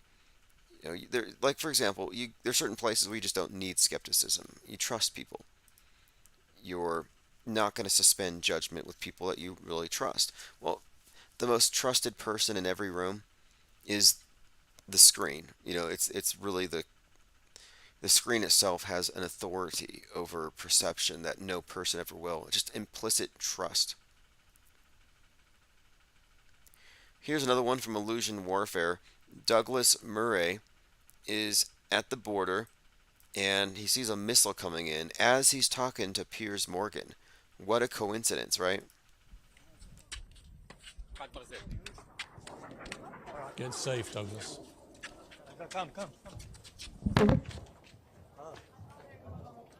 That's Piers Morgan saying stay safe. Now, it rolls on here, and he's acting. This is some great acting, by the way. I mean, it's bad acting because I can tell that he's acting. And Piers Morgan is trying to ask him, well, how does it feel? What are your emotions like? And this guy's response is basically, it's all real. I'm used to it. This is normal. And this is just, again, it's just sickening narrative building. But typical where as they're talking to some news reporter, they just happen to see something. And what's great is you see the reporters totally acting it up, like, oh, we're being shot at, and they're super reactive, agitated, and responsive. But the cameraman is just super cool. It's like, why isn't the cameraman panicking at all? Like that one famous clip from CNN where they're putting on their gas masks because there's like a Scud missile coming. Seemed to be coming from Gaza, so. And it's like, what about the cameraman? Did he not get a mask? Yeah, it's fine. It's okay. It's been happening all day. Let me just finish this point, just before we go on, Douglas, Atman, how does that make Sure. you? How does that make you feel? What just happened there? I mean, it's I'm a little used to it. I was in Ukraine last year and was in Kherson and Odessa and Mykolaiv, and when the Russians were shelling it. Man, what a liar. Look, I'm not a body language expert, but he was looking left, looking right, rubbing his nose, couldn't look directly at the lens. This guy's uncomfortable lying, but he's had a lot of practice. He's been lying for 2 consecutive wars. So I'm a little used to it. But just if I can just finish this point, sorry, there's a lot of banging going on, but anyway, we'll keep going. Trying to downplay it, minimize it as a way of accentuating it. I mean, that's all that is. It's just like, give me a break. Lickety Split says that's good TV. Yeah. Well, I'm fully aware that the majority of the people out there believe this stuff is 100% real, and it's remarkable to think about it, though, because they're like, yeah, they believe it's real, but they don't really care. I was like, you're telling me you believe that bad guys in parachutes came over and chopped the heads off 40 babies, and you're not going to go protest? What's wrong with you? Like, I might just start doing that. I might just start shaming people. Like, you believe this, and you don't have a bomb shelter? Why don't you care about your family? You believe that nukes are imminent. You believe in terrorism. Where's your... Like, hold them to their beliefs. Or you can expose the fact that they don't really know it to be true.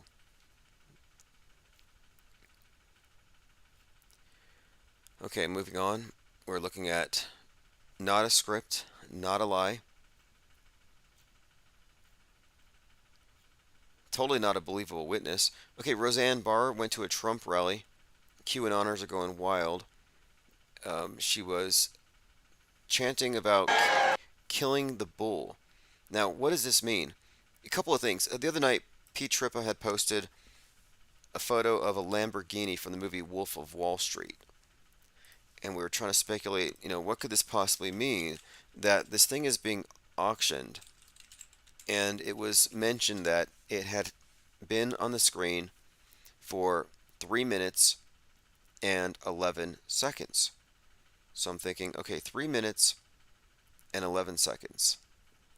311, COVID pandemic. So I thought this whole thing was about money, greed, a stockbroker, basically eluding the FBI, a bunch of Ponzi scheme type stuff. And Leonardo DiCaprio is the Wolf of Wall Street. So what I'm getting at is the Wolf of Wall Street, the car 311, and last year, or earlier this year, if you remember, we were having all these bank collapses, and they called it contagion, that the banks were contagiously, it was a financial contagion. The spread of market disturbances. So in other words, bank AIDS. Well, bank AIDS, or the bank pandemic that was spreading around, again, another appropriation. It wasn't a bank wildfire. It wasn't bank climate change. No, it was a bank contagion. So these banks are basically infecting each other. And I'm thinking, wait a minute. Again, Leonardo DiCaprio, face of the Titanic. The Titanic represents the sinking of the West, of our financial system. He was the face of Don't Look Up, which is the Earth as the Titanic being driven by capitalism and greed right into a comet, which is the space iceberg. Again, the West sinking. So the fact that he's the face of the Wolf of Wall Street, which is emblematic of American greed, bringing everything down, etc. 311, pandemic, bankdemic. There's some kind of connection there, I think. So now here you have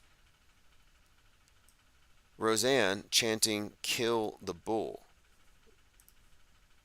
And again, what are we talking about with the bull? And this is in, I think this is Florida. Yes, Roseanne Barr at a Trump rally. And she has everybody chanting along with her, "Kill the bull, kill the bull." Go and play the clip here. The deep state bullshit!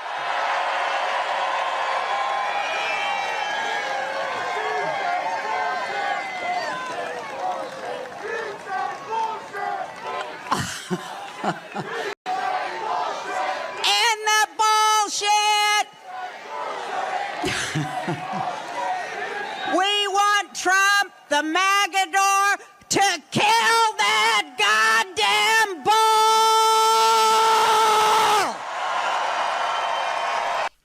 So what I'm connecting here is Trump to kill the bull. Now, in Don't Look Up, Leonardo DiCaprio is a scientist, and he says the iceberg's going to hit the Titanic. The space comet is going to hit the Earth if we don't stop listening to the greedy people. We have 6 months and 14 days. Trump's birthday, 6/14. Now, if Trump's going to kill the bull, is Trump going to sink the Titanic? Is Trump the Titanic sinker, the destroyer? Is he the catalyst? And the bull, I think, could connect, of course, to the Wall Street bull. And, of course, the financial markets. So I'm kind of suggesting here that kill the bull might have some other connotation. Let's see what else we have here. Going through comments. Did she refuse a stepping stool? Why? Yeah, she's been making the rounds. Roseanne Barr, big believer in Q, the deep state. I think she may even have gone flat earth with Eddie Bravo. Yeah, great performance there. That was, again, Roseanne Barr at a Trump rally in Florida. And the nonners, I don't want to get into the QAnoners and the JFK people, but now they're saying that Rosie O'Donnell is Elvis's mom. Let's not go down that trail right now. It's just pure mass psychosis. I'm watching it, I'm studying it as an anthropologist, trying not to get too close, but I'm watching this mass psychosis. And this JFK fan posted a video of Negative 48 claiming it's JFK Jr. in a mask, and Negative 48 died in a motorcycle wreck 3 months ago. And they say, well, no, he obviously isn't dead. He merely had to get out of view so he can take off his mask and emerge as JFK Jr. So here's Negative 48 if you don't know who he is, and this is what people found so compelling. Here he is doing gematria. 147. We the people 130. We will win 130. Woo! Yeah. American freedom 130. All we gotta do is add Q to get 147. The new world 147. Like I said, today's 1,470 days since the storm started, 147. Imagine leaving your friends, your family, your credibility, and your sanity for this. To cheer for a guy rattling off numbers that refer to phrases that have to do with freedom and patriotism. Second coming of God, 147. It's 4 years, 9 days. How's your tour business going? This is the guy that brought thousands of MAGAs to Dallas on 11/22/21 to witness the second coming of JFK, and it didn't happen. Jake the Asshole says Tim is JFK Sr. I'm Napoleon. JFK Sr. is wearing a Trump suit. Unbelievable. Well, actually, I'm sorry. I say that too much. I say it's unbelievable. Actually, it's believable. Clearly, it is. These people truly do believe it. And I have to commend him. If he's not JFK Jr. in a mask, he made the most of his life. Here he is, bored, just a grifter without a grift. And then he finds out, hey, there's a vacuum. Somebody's waiting for a savior. And all these women really want JFK Jr. Groupies, in other words. So he shows up. Even this guy here, MIA, this guy says, that's John. That's John Kennedy Jr. So he went there and he tapped into the pool of groupies, as does Axel, the other guy who also claims to be JFK Jr. 107, claims to be the same. If you look like JFK Jr. appropriately aged, there's a lot of people very interested in getting to know you. And speaking of which, did you all know that Ghislaine Maxwell actually had an affair with JFK Jr.? That's not a big deal. I mean, actually it is kind of a big deal. Wait a minute here. Isn't Ghislaine Maxwell the one behind child trafficking, Q, Epstein, and the whole deep state thing? Yeah.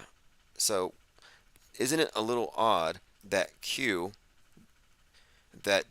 Jr. himself, who's spearheading the fight against the child traffickers, was actually sleeping with her?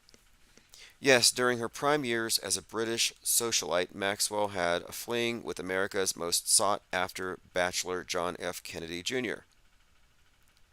She viewed him as her chief conquest. There are many articles about this. He also had an affair with Princess Diana, which is kind of perplexing and problematic in its own way. Lean Dion says Roseanne with the witches screeches. So according to JFK fan 1111, there is a revelation about to happen, and he says, and this is a new twist, there is no Donald Trump. So this is where we're at now. It was Donald Trump, just a businessman, not a politician. Then it's Donald Trump, who's Christ. Then Donald Trump Moses, Donald Trump King David. I was waiting for apotheosis. I thought he was going to become God. And it turns out, yeah, because there is no Donald Trump. He was JFK the whole time, and JFK is God. So there you have it. Trump is God. If you're going to follow their logic. Okay, moving on. I didn't want to deal with that, but it's back. I have to deal with it. It's back. Millions of MAGAs are literally worshiping Donald Trump. And when I say literally, I mean literally, not figuratively. Every time they retweet, every time they press a heart or throw in a hashtag and share it, what are they doing? They're giving a little bit of their loosh away. They're feeding this beast. Hey, check this out. Jim Fetzer. $450,000? Yep. Okay, defendant James Fetzer wrote Nobody Died at Sandy Hook, a 450-page book that claims the massacre never happened. So he lost in a civil suit $450,000 for accusing Posner of forging a death certificate. In a statement, Posner said, Mr. Fetzer has the right to believe Sandy Hook never happened. He has the right to express his ignorance. This award, however, further illustrates the difference between the rights of people like Mr. Fetzer to be wrong and the right of victims like myself and my child to be free from defamation, harassment, and the intentional infliction of terror. This was based on claims that there were conspiracy theorists harassing the crisis actors, which I would never do. I wouldn't even ask for an autograph if I was near a crisis actor. Wayno or Hoggy. I wouldn't even go there because I think that's a psyop. It's a trap. It's a trap. If they can get you to harass a crisis actor, you look like you're attacking a victim, and it distracts from the fact that we got to look for the script writers, the directors, the cast, and the crew, and they don't want you to look at them because who are they? Think about this. You're pointing out crisis actors. Oh, look, I found something, I found something. And they're like, no, you're crazy. Well, the people telling you you're crazy are the directors, the cinematographers, the hair and the makeup for the crisis actors themselves. Like, who are you telling? Who are you snitching on? You're snitching to the media that there's crisis actors when they employ those actors. Okay, let's see what else we have going through our Twitter feed. Again, Falling Down. That movie may have some connection to this guy exploding. At first I thought this guy was a real shooter of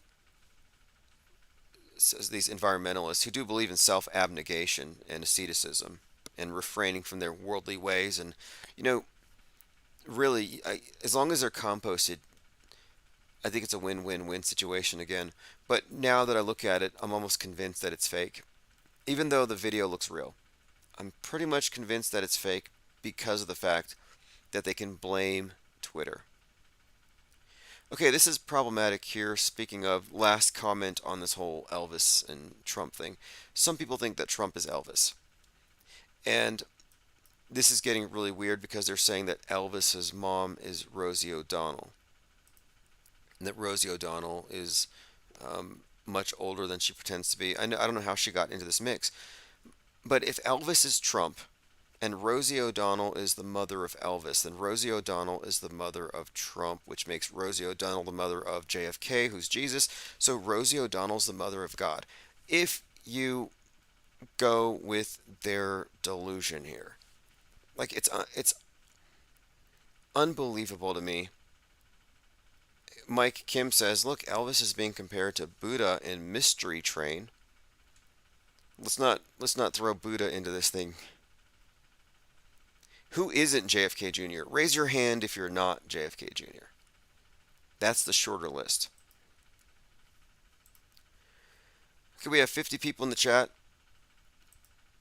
Phones are open if anybody has anything to add to this conversation. We've been talking about misinformation wildfires caused by basically mind viruses causing mental climate change. That's what's happening right now. Mental climate change. And if you haven't seen Hot Skulls, I recommend it. Here's the description of it, because every single one of you has a hot skull. Like when the agencies look out across the plane, they see little red dots where auto hoaxers are, the hot skulls. Miniseries 2022. In a dystopian world, as an epidemic spreads through verbal communication, a tyrannical institution pursues a linguist who's immune to the disease. So this linguist is the guy who's able to take in all this banned information and not go crazy. And he is therefore the main super spreader, and he's super dangerous for that reason. He's got the hot skull. And of course, he goes around without wearing earplugs, which makes everybody panic. You know how when you walked into a convenience store without a mask, and all the masked people would freak out, panic, wet themselves, run into the corner, trample each other to death, trying to get away from you because you were not wearing a mask? Like, that happened all the time. That happens in Hot Skull. Someone walks into a store without wearing earplugs, and all the people with the earplugs panic. So the movie's kind of a parody. Jake the Asshole says, Trump is Elvis, birds aren't real, gorillas aren't real, Mandela effect is real, it changed my mind. My mind didn't used to be changed. That's how I know the Mandela effect is real. I was asking this question last week. Like, how is the Mandela effect going to propagate when there haven't been any new Mandela effects, and anybody born after like 1990 isn't going to have any effects? Like I see some people on TikTok, they're like, yeah, I remember Ed McMahon was passing out big checks. I'm like, really? That was before you were born. And if it's true, where are these people who are like, yeah, we live in a mansion because my great grandfather got a check from Ed McMahon back in the day? Like, where are the families who got the Ed McMahon checks? They're nowhere. But I've been saying there's no way that this thing's going to continue into the future if the Mandela affected don't start having conferences and making babies and raising the children as Mandela affected. And the way you would do this, and this is tricky, you're going to have to lie to them, kind of like any other religion. So you're basically raising them with, hey, let's watch Moonraker. Hey, let's watch some old episodes of Lassie. Let's and so on. You know, you buy them some vintage Fruit of the Loom underwear, but you have to like modify the stuff so it looks like it looked the way you remembered it. So you basically reverse the Mandela effect on all these props, and you raise your kids with this false reality. And when they come of age, you let them experience the world as it is. And you're like, hey, look, you remember how Dolly had braces? Yeah, she never had braces. You blow their minds. They're Mandela affected, initiated, and they'll pass it on to their kids. So it's kind of like the movie The Village even had the same theme where they had to choose the next generation of mind warpers to keep the illusion going. But I was pretty worried that it's going to die, that Brian Staveley is going to be the last Mandela affected. But turns out, and I heard this on his live stream during some interview with some YouTube troll, that he does have a child. And I'm just pointing it out that the Mandela effect is likely not going to die. Assuming he has rights and is able to educate them or miseducate him in the proper way. Okay, let's go ahead and move on here. Mandela effect is going to be canceled in 2024, just a heads up. We do have a documentary in progress. We would have dealt with it already. Honestly, it's just a matter of I have to do a little bit of editing, but it's almost ready to go. I want to do some interviews. Grangerman says, raze means to destroy completely, R-A-Z-E.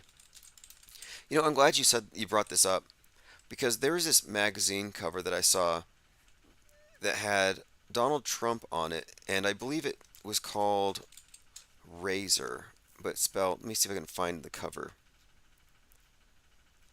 But the word is interesting in itself, because to raise, you know, like to elevate or raise from the dead.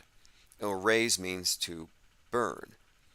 And in the context of the symbol of the phoenix, for example, you know, the raise and then raising from the dead. And I've noticed that's a word play that shows up in a number of these various psyops. So, for example, Uvalde. If you remember the Uvalde shooting, at the very beginning, when they first started presenting it to us, one of the first images, there was a sign that says, we will rise together, or together we rise. In fact, I have the image here. I pointed it out as like being a brick wall. It says, together we rise. Bricks, very masonry. Well, in the Masonic cult, when you're symbolically killed, afterward you are raised. So that you're initiated when you get in, but you're raised to the rank of Master Mason. So you see raising, and this is all just, again, symbolism that has to do with being raised from the dead and this whole idea of death, resurrection. But it does certainly tie into Donald Trump. And I've seen some various magazine covers. Like, Trump is one of the most scripted characters out there. You know, the people who still believe in politics are like people who believe in WWE. I kind of forgive people who still think sports is real and authentic because, yeah, it's really athletic. There's real activity going on, but the fakeability, the scriptability, the shenanigans, the collusion against the brainwashed public, yeah, most people don't know, but it's forgivable. But if you still think politics is real, you're looking at a lot of insulated buffoons and actors. That is the case. Every single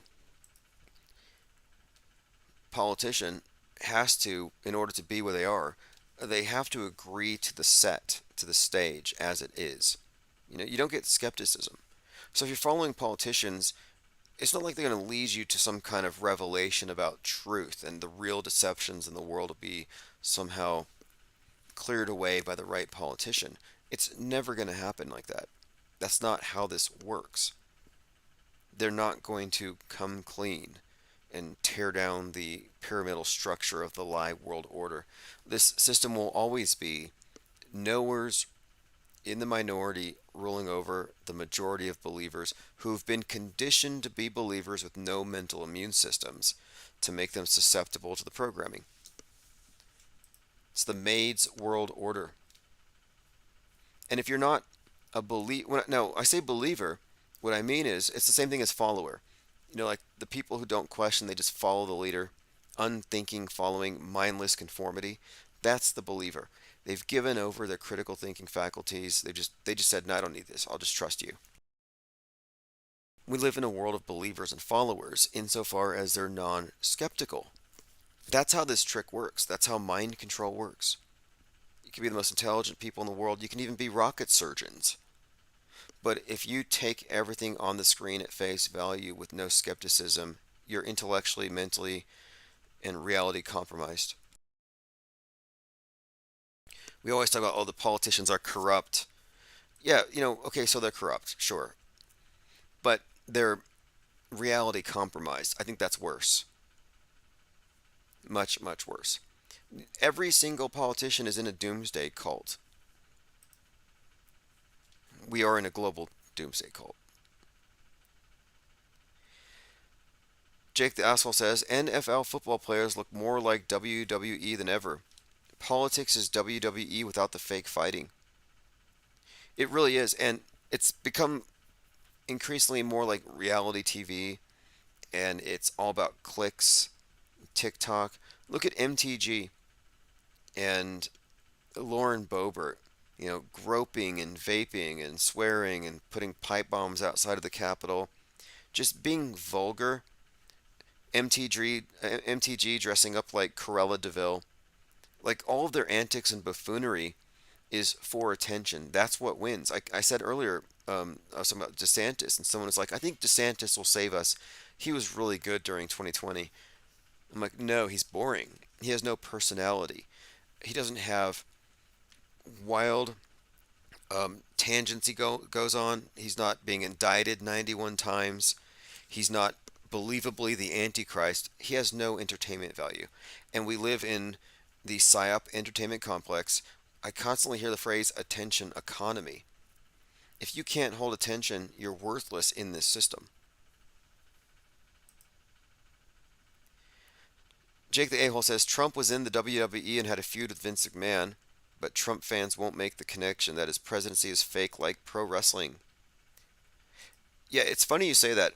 I talked to someone who used to work with WWE. I had an interesting connection with someone who was transporting the mats that were used that they disposed of, and I obtained them for my mural business for a little while. 20 foot by 20 foot thick blue canvas that I would use for rolled up murals, etc. But anyway, this person who worked around WWE was telling me then about how they would fill up stadiums with green screen. The public had no clue, which was interesting to know back then, that there's a lot of people in the know about how media fakery works. So you mean they can fake sporting events where it looks like the whole thing's full and nobody knows? Yeah. I mean, they had to tell everybody wrestling was fake before people believed it. So if you think about the scale of it and the fakeability of what they were accomplishing, what they still do today, it's like the news is no different. It's the same level of deception. But what's more, he said it was known by people there at the WWE when Trump was talking about running that he was a heel, that he was given lines that would create the maximum reaction from the crowds, and that he probably is just a heel in politics, which is what I think. He gets attention, He's always look. Notice how he's always flapping his arms around. The guy with the orange face and the big orange hair flapping his arms around. How do you not look at that? As an anthropologist, you just walk into a room and you see, who's everyone to point at? The center of attention. Well, the guy who's been married 5 times and is going to jail for 500 years, possibly, or might be president again, who talked about grabbing people and still got into office. I mean, it's just so shameless. And the fact that people debase themselves to genuflect before him is hilarious. He's a big orange cow. Big old idol. And it says something about his voters. Like, I understand the lesser of two evils argument, but I think a lot of people just want to vicariously enjoy the power. It's just naked power. Power to troll, power to be the center of attention. It's not serious. Tomanoid3 says, in falling down, Douglas takes the Korean store owner's bat in front of a Corona sign, which are inside for some reason. Yeah, so he's inside of a military surplus store. Again, I don't think it's a great movie. There's some scenes in there that are just so bad, but you could take the best 15 minutes out of it and make a pretty decent mashup of his best scenes. But he's in this, I guess it's a pawn shop. No, it's a military surplus store. And yeah, he's standing in front of a sign that says Corona and he's holding a bat. So that's definitely got to be some kind of a clue there. A Corona Street sign. And I believe that, again, it's in Seattle.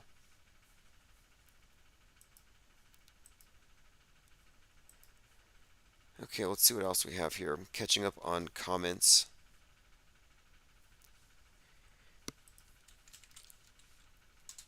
Yesterday we were talking about this TV show that Fakeologists had suggested that we check out called Jury Duty. And this is incredible because, I ask people in Autohoaxology 101, are you dupable? That's an important question. Are you dupable? Can you be tricked? Well, yeah. Yeah, you can be tricked. Optical illusions. It doesn't matter if you think about it. It's just imperceptible that you can't tell it's fake from certain angles. And we're all dupable. But there are other elements to being tricked. Immersive illusions, fake consensus, astroturfing, etc. Well, Jury Duty, and I haven't seen it yet, but this is a hoax sitcom where a juror is not an actor. Everybody else is. He doesn't know he's in a reality TV show. And I compared this to Space Cadet, where 10 contestants go to space, but 5 of them are actually actors, and the other 5 are convinced they're in space. How do they pull that off? Well, the 5 actors, aka liars, kept the 5 honest people from communicating with each other, because they might have formed a conspiracy theory that the space station that they were in was fake. So as long as the actors / liars kept the authentic people from comparing notes, they couldn't figure out that they were in a simulation. This one here, Jury Duty, is set up where there is one person who is an honest, authentic person. Everyone else is a liar. So if we just change the word actor to liar, or gatekeeper, or guard railer, and then the person who doesn't know he's being lied to, who's just responding to everything as is authentic. So most people are authentic, more or less. Most people aren't consciously or volitionally lying. If they do lie, it's unwitting lies, lies by repetition. They're just wrong for other reasons. It's not with malice, not with intent to deceive, even though the net effect of all these people lying along to get along is perpetuating the mass deception. But the fascinating thing here, again, is that with space cadets, if you had 10 authentic people, nobody would have fallen for it. It wouldn't have worked. If you had one person there trying to convince the 9 that they didn't know what they were seeing, the 9 people would say, this person's a shill. But the 5 made it a 1-to-1 ratio. They had it locked down. So just thinking about it, it makes sense that they want to censor not just to prevent the blue pill normies from hearing what we're talking about, but they want to censor us so that the alternative, the gatekeepers, the liars, the controlled opposition can dominate the playing field and keep the independent voices, the authentic voices, the ones who aren't being scripted, from forming a network and then figuring out that they're in a simulation. Jake the Asshole says, I checked Alex Stein's channel and his views have plummeted on his videos. He's getting like 1,000 to 2,000 views only. You can get more views than him with a slight boost in viewership. Seeing him fall this fast is promising. He doesn't go viral anymore. Now his vids are crapping out at 2K views. Good sign. Yeah, I call him Alex Stein because he's not going away. Because he's a fixture. He's a plant. But, and I'm not saying he's not entertaining or funny or qualified because he's a reality TV star. That's why he's in politics now. He's in an area tangent to politics. But his views were always artificially inflated. He was hyped up by Ben Shapiro. If you look at who tweeted him, before he went viral, there were other attempts to force him to go viral. I knew someone, a producer for Art Bell, who had actually said in the summer of 2020 that we need to get Alex Stein to be on Dark Matter. He needs to host it because he's going to blow up huge. And I was like, this guy is going to blow up huge because he had Conspiracy Castle. And I listened to him and I watched him and I thought, he doesn't know anything about conspiracies, but he's histrionic. He could be the next Alex Jones. And sure enough, he blew up huge, but it was contrived. Is he legitimately going to be able to maintain those numbers? Well, it depends. I mean, he's bouncing off of the alt-right media ecosystem. He's getting hyped up by people like Tim Pool, MTG. He even had dinner with Ann Coulter. So he was getting a lot of buzz and a lot of hype, but is it sustainable? That's the question.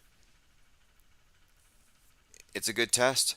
Let's see how it goes. I mean, if it's organic, it can't really be suppressed. If it's fake, it can be erased in a day. Shifting sands. And that's kind of what I'm thinking about too with, like, for example, even with this channel. You know, we have been through, how many times have we been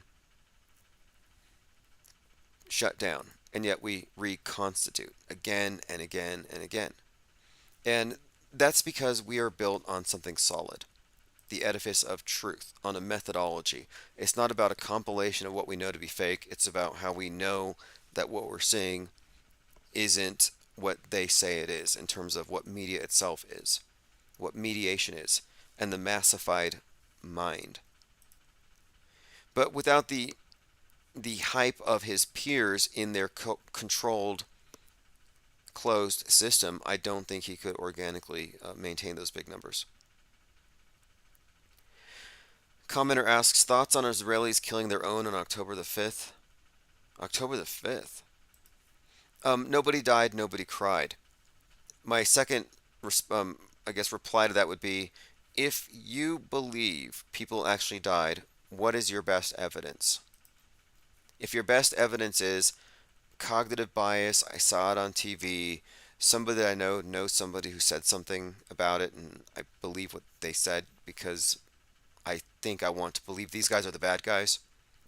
I mean, the fact that you are asking about Israelis killing tells me you're pro-Palestine, pro-Hamas, and you don't believe that Israel's deaths were real, the 40 babies weren't decapitated, but in Hamas, oh, those dead babies are all real. You're in the political horseshoe where you choose which dead babies you want to believe in. You're in the atrocity propaganda Olympics. You give away where you stand on every single political football issue out there whenever you take a side. It's split down the line. You know, guns versus needles. And it's fascinating when you go down and you see, like, you will not find a climate change believer that believes in chemtrails. You will not find a chemtrail believer that believes in climate change. Although they will believe in, quote, geoengineering, which is an alternative. Jake the A-hole says, if you never got shut down, you'd have 20k subs at least.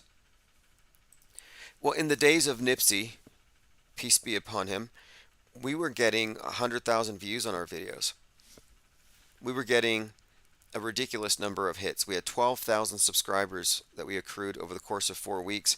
And, this was like a couple of months before we had this event in Las Vegas where Mad Mike was explaining his concept for traveling to the Kármán line, which, by the way, was just breached by a missile and Israel shot it down. So space wars have begun. But leading up to that period where we went into that Vegas Exit the Matrix conference, the sub count was up past 10,000. And it was so darn high that the numbers were reflecting in other places where I believe I had made almost like 2,000 in audiobook sales just because so many people were searching the terms and it was just popping up and people were, clicking and clicking. It was a huge spike. But my point of it is, after that, we never were able to get more than 100 subs again. They started taking us down. So we reached a cap of like 12,000 some, and it was like never again with YouTube. They wouldn't let it blow up. But the numbers were far beyond the number of subs. And what was more, these videos would have thousands of comments. I mean, the comments are ridiculously good. Just there was a flood of comments. It was one of the best times because what we were doing is we were finding that there are many, many people with intact bullshit detectors, that the auto-hoaxing demographic, the true skeptics, is a sleeping giant. And when we get those numbers, you can kind of see, and this is why they censor us, this is why they cut us down, is if for one night we had triple digits, a few thousand listeners, and it's doable, we do have options, and I'm not just talking about YouTube, I'm talking about various, stations. But if you get those numbers, what you would end up doing is creating a self-aware body of media skeptics. Alt media is not skeptic. Mainstream is sure as hell not skeptic. And the people in alt media, the red pillars who say, oh, you auto hoaxers go too far, they're not skeptics. You can't be considered a skeptic if you still take the MSM frame of reference as the starting point for this. Oh, the story begins with their initial reportage. No. That's the frame that they've given you, but again, we know better.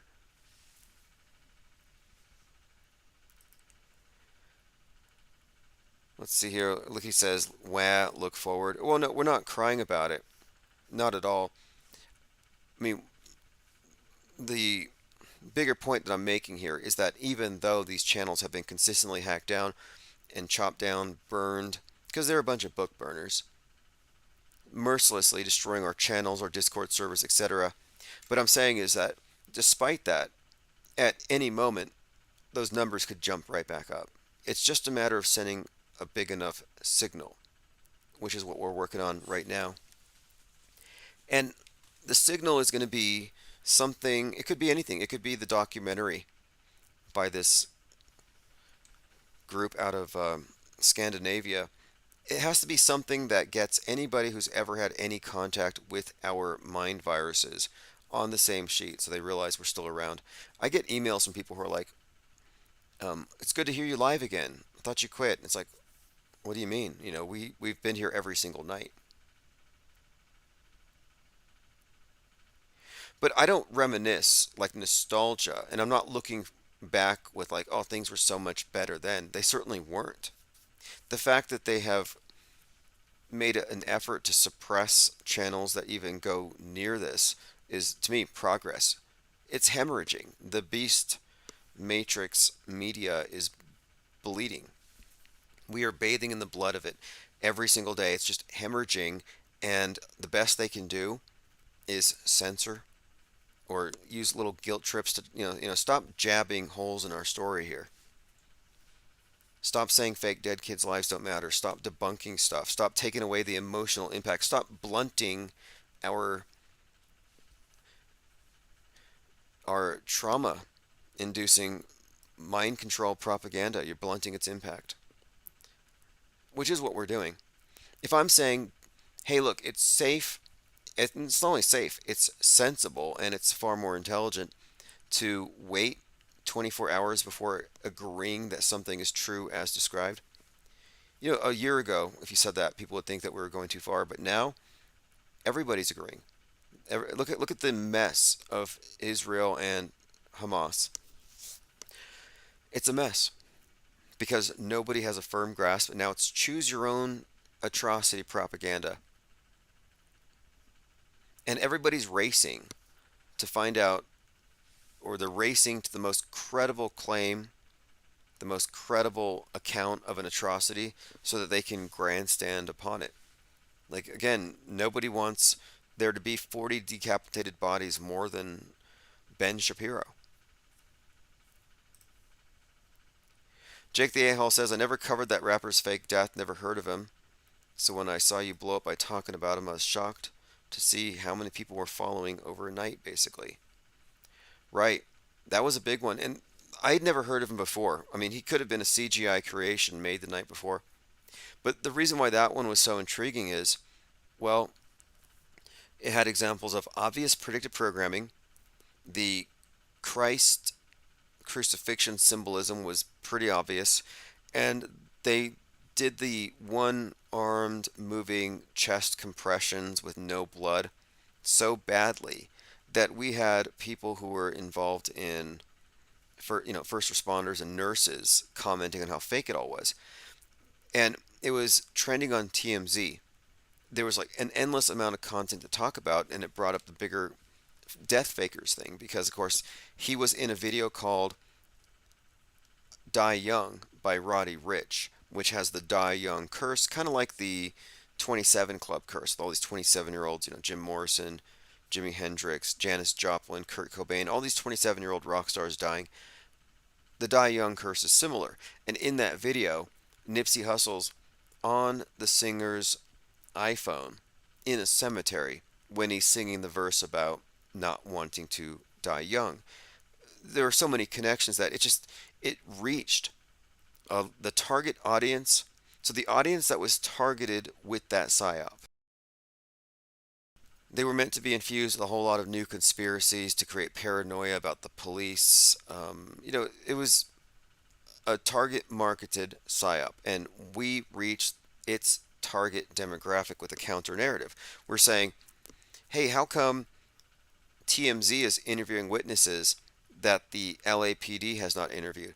How come the CCTV footage looks like it's from a grainy camera from like 1999 or something? And how come TMZ had that footage first? There are so many questions. And I think that something like that, where you're able to co-opt their loosh magnet and direct it towards deconstruction, it has great entertainment value. And out of that, of course, we actually, from that particular psyop, a number of great minds and content creators and others became affiliated with us. It did distill a great group, and I think every single psyop has that potential to bring in a handful. But my bigger point here is, we had like 1,500 people live sometimes, and we'd stay on for hours and hours and hours. And I wasn't doing a 24-hour stream then, and I should have. But 1,000 people listening live brings in a lot of interesting callers who all have their own reasons for calling. But the whole point of it is, we're creating an open, so it's open, like a forum. It's not an echo chamber, but we have a structured way where it's like, even if you entirely and wholeheartedly disagree, we can at least hear this person out and confront those ideas on their own merit. And nobody else does it. There isn't skeptical media out there. It's all rush to believe so you can have your own spin on it and get the clicks. Skill says Robert Johnson, 27. Yeah, the first 27 clubber. Robert Johnson, Delta Crossroads, sold his soul to the devil for the ability to play guitar, etc. Yeah, he would have been the first one, and he was poisoned. I believe he was poisoned by the boyfriend of one of his lady friends or something. There was some kind of thing that he was supposedly poisoned, and he had a song predictive programming for his own death, Hellhound on My Tail, or Hellhound on My Trail. Again, that's Robert Johnson, Crossroad Blues.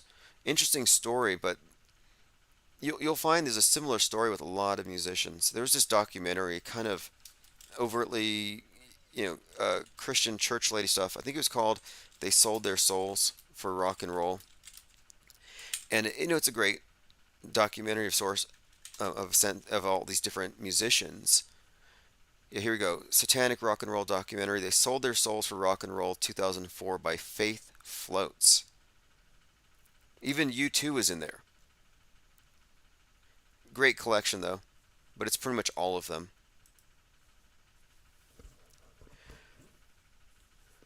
Okay, I think we've covered most of what I wanted to talk about today. The main thing is now they're appropriating the hysterical rhetoric of climate change and attaching it to this misinformation thing. So now it's not just infodemics, it's misinformation wildfires. Misinformation fire-nados. There's no limit. There's no sense of irony with any of this stuff. They're just 100% straight-faced. It's a misinformation wildfire. We need more money for this. So that makes us misinformation arsonists, which is kind of interesting because our newspaper, our tabloid that is in production, is called the IPS Inciter, INCITER, as though we want to start a misinformation wildfire. Kind of like Antifa setting fires out there in California and blaming climate change. Go forth and set the world stage on fire. And again, it's a word that I use, inciter, because it's insight. And it's insider information. We take the insights and apply them, and of course it can incite what you might consider to be a philosophical revolution or movement. And something else too, there's a book called Fires in the Minds. I think that's the one. It's the origins of revolutionary faith. So the idea of a spark or a fire in the mind.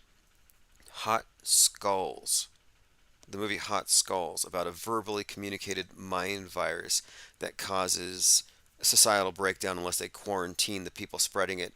That's kind of us. And that's why I went with IPS Insider. Someone's like, you can't say that, it sounds like we're terrorists. I'm like, well, no. It's about the ideas. And, of course, figuratively speaking, burning down the world stage. We're talking about a mental construct. Fire in the mind, not outside of the mind. We're not Antifa, we're not BLM. We don't burn stuff in the world. It's just purely academic inactivism. It's purely philosophical when it gets down to it. I'm like, those guys reach for their ammo, we're reaching for the popcorn. Okay, thanks again for joining. I'm going to send out a newsletter probably early in the morning, and what I'll have on there are both the archives from last night and tonight back to back. So if you don't want to miss any of that, sign up at ips.monster. Again, this ips.monster, and you'll get all of the live stream notifications. You'll be updated about things as they're happening. It's been kind of slow getting the Autohoaxology 101 textbooks out there. Placing orders and shipping and handing out tracking numbers as they become available, but everything will be caught up by the end of this month. I can't quite put my finger on it yet. I'm still trying to figure out why, but there's been some strange glitchiness with look, I was hired to be an overpaid cashier 3 times in the last month, and for some reason something is causing the company to bounce my applications back. There's nothing in my background. I've never even been issued a speeding ticket. So I'm wondering if it's something else. Is it the deep state? Is there not really quite sure. But I'm trying to figure it out. So things have been slowed down, but it hasn't made that much of an impact. It's not slowing us down. I've managed to keep things afloat, if you haven't checked it out yet, the eBay store where I do sell some of the books has more than 650 sales, most of it art, 100% positive feedback. So the store is doing well. If you want to support the IPS that way, I'll put a link to the eBay shop there, and all of the merch, all of our books will also be available there here, probably at the beginning of next month. All right, thanks again. This is Auto Hoaxer Revolution MVP, the Hardware Vandal. Same time, actually earlier tomorrow. Tonight we were somewhat delayed. I'll put a link to this track in the description as well. Penguin usage rate. They actually know how to do spiritual warfare online. They're good at it. They're trained in it. IPS is just sharing the truth. Yeah, respect to the Infinite Plane Society.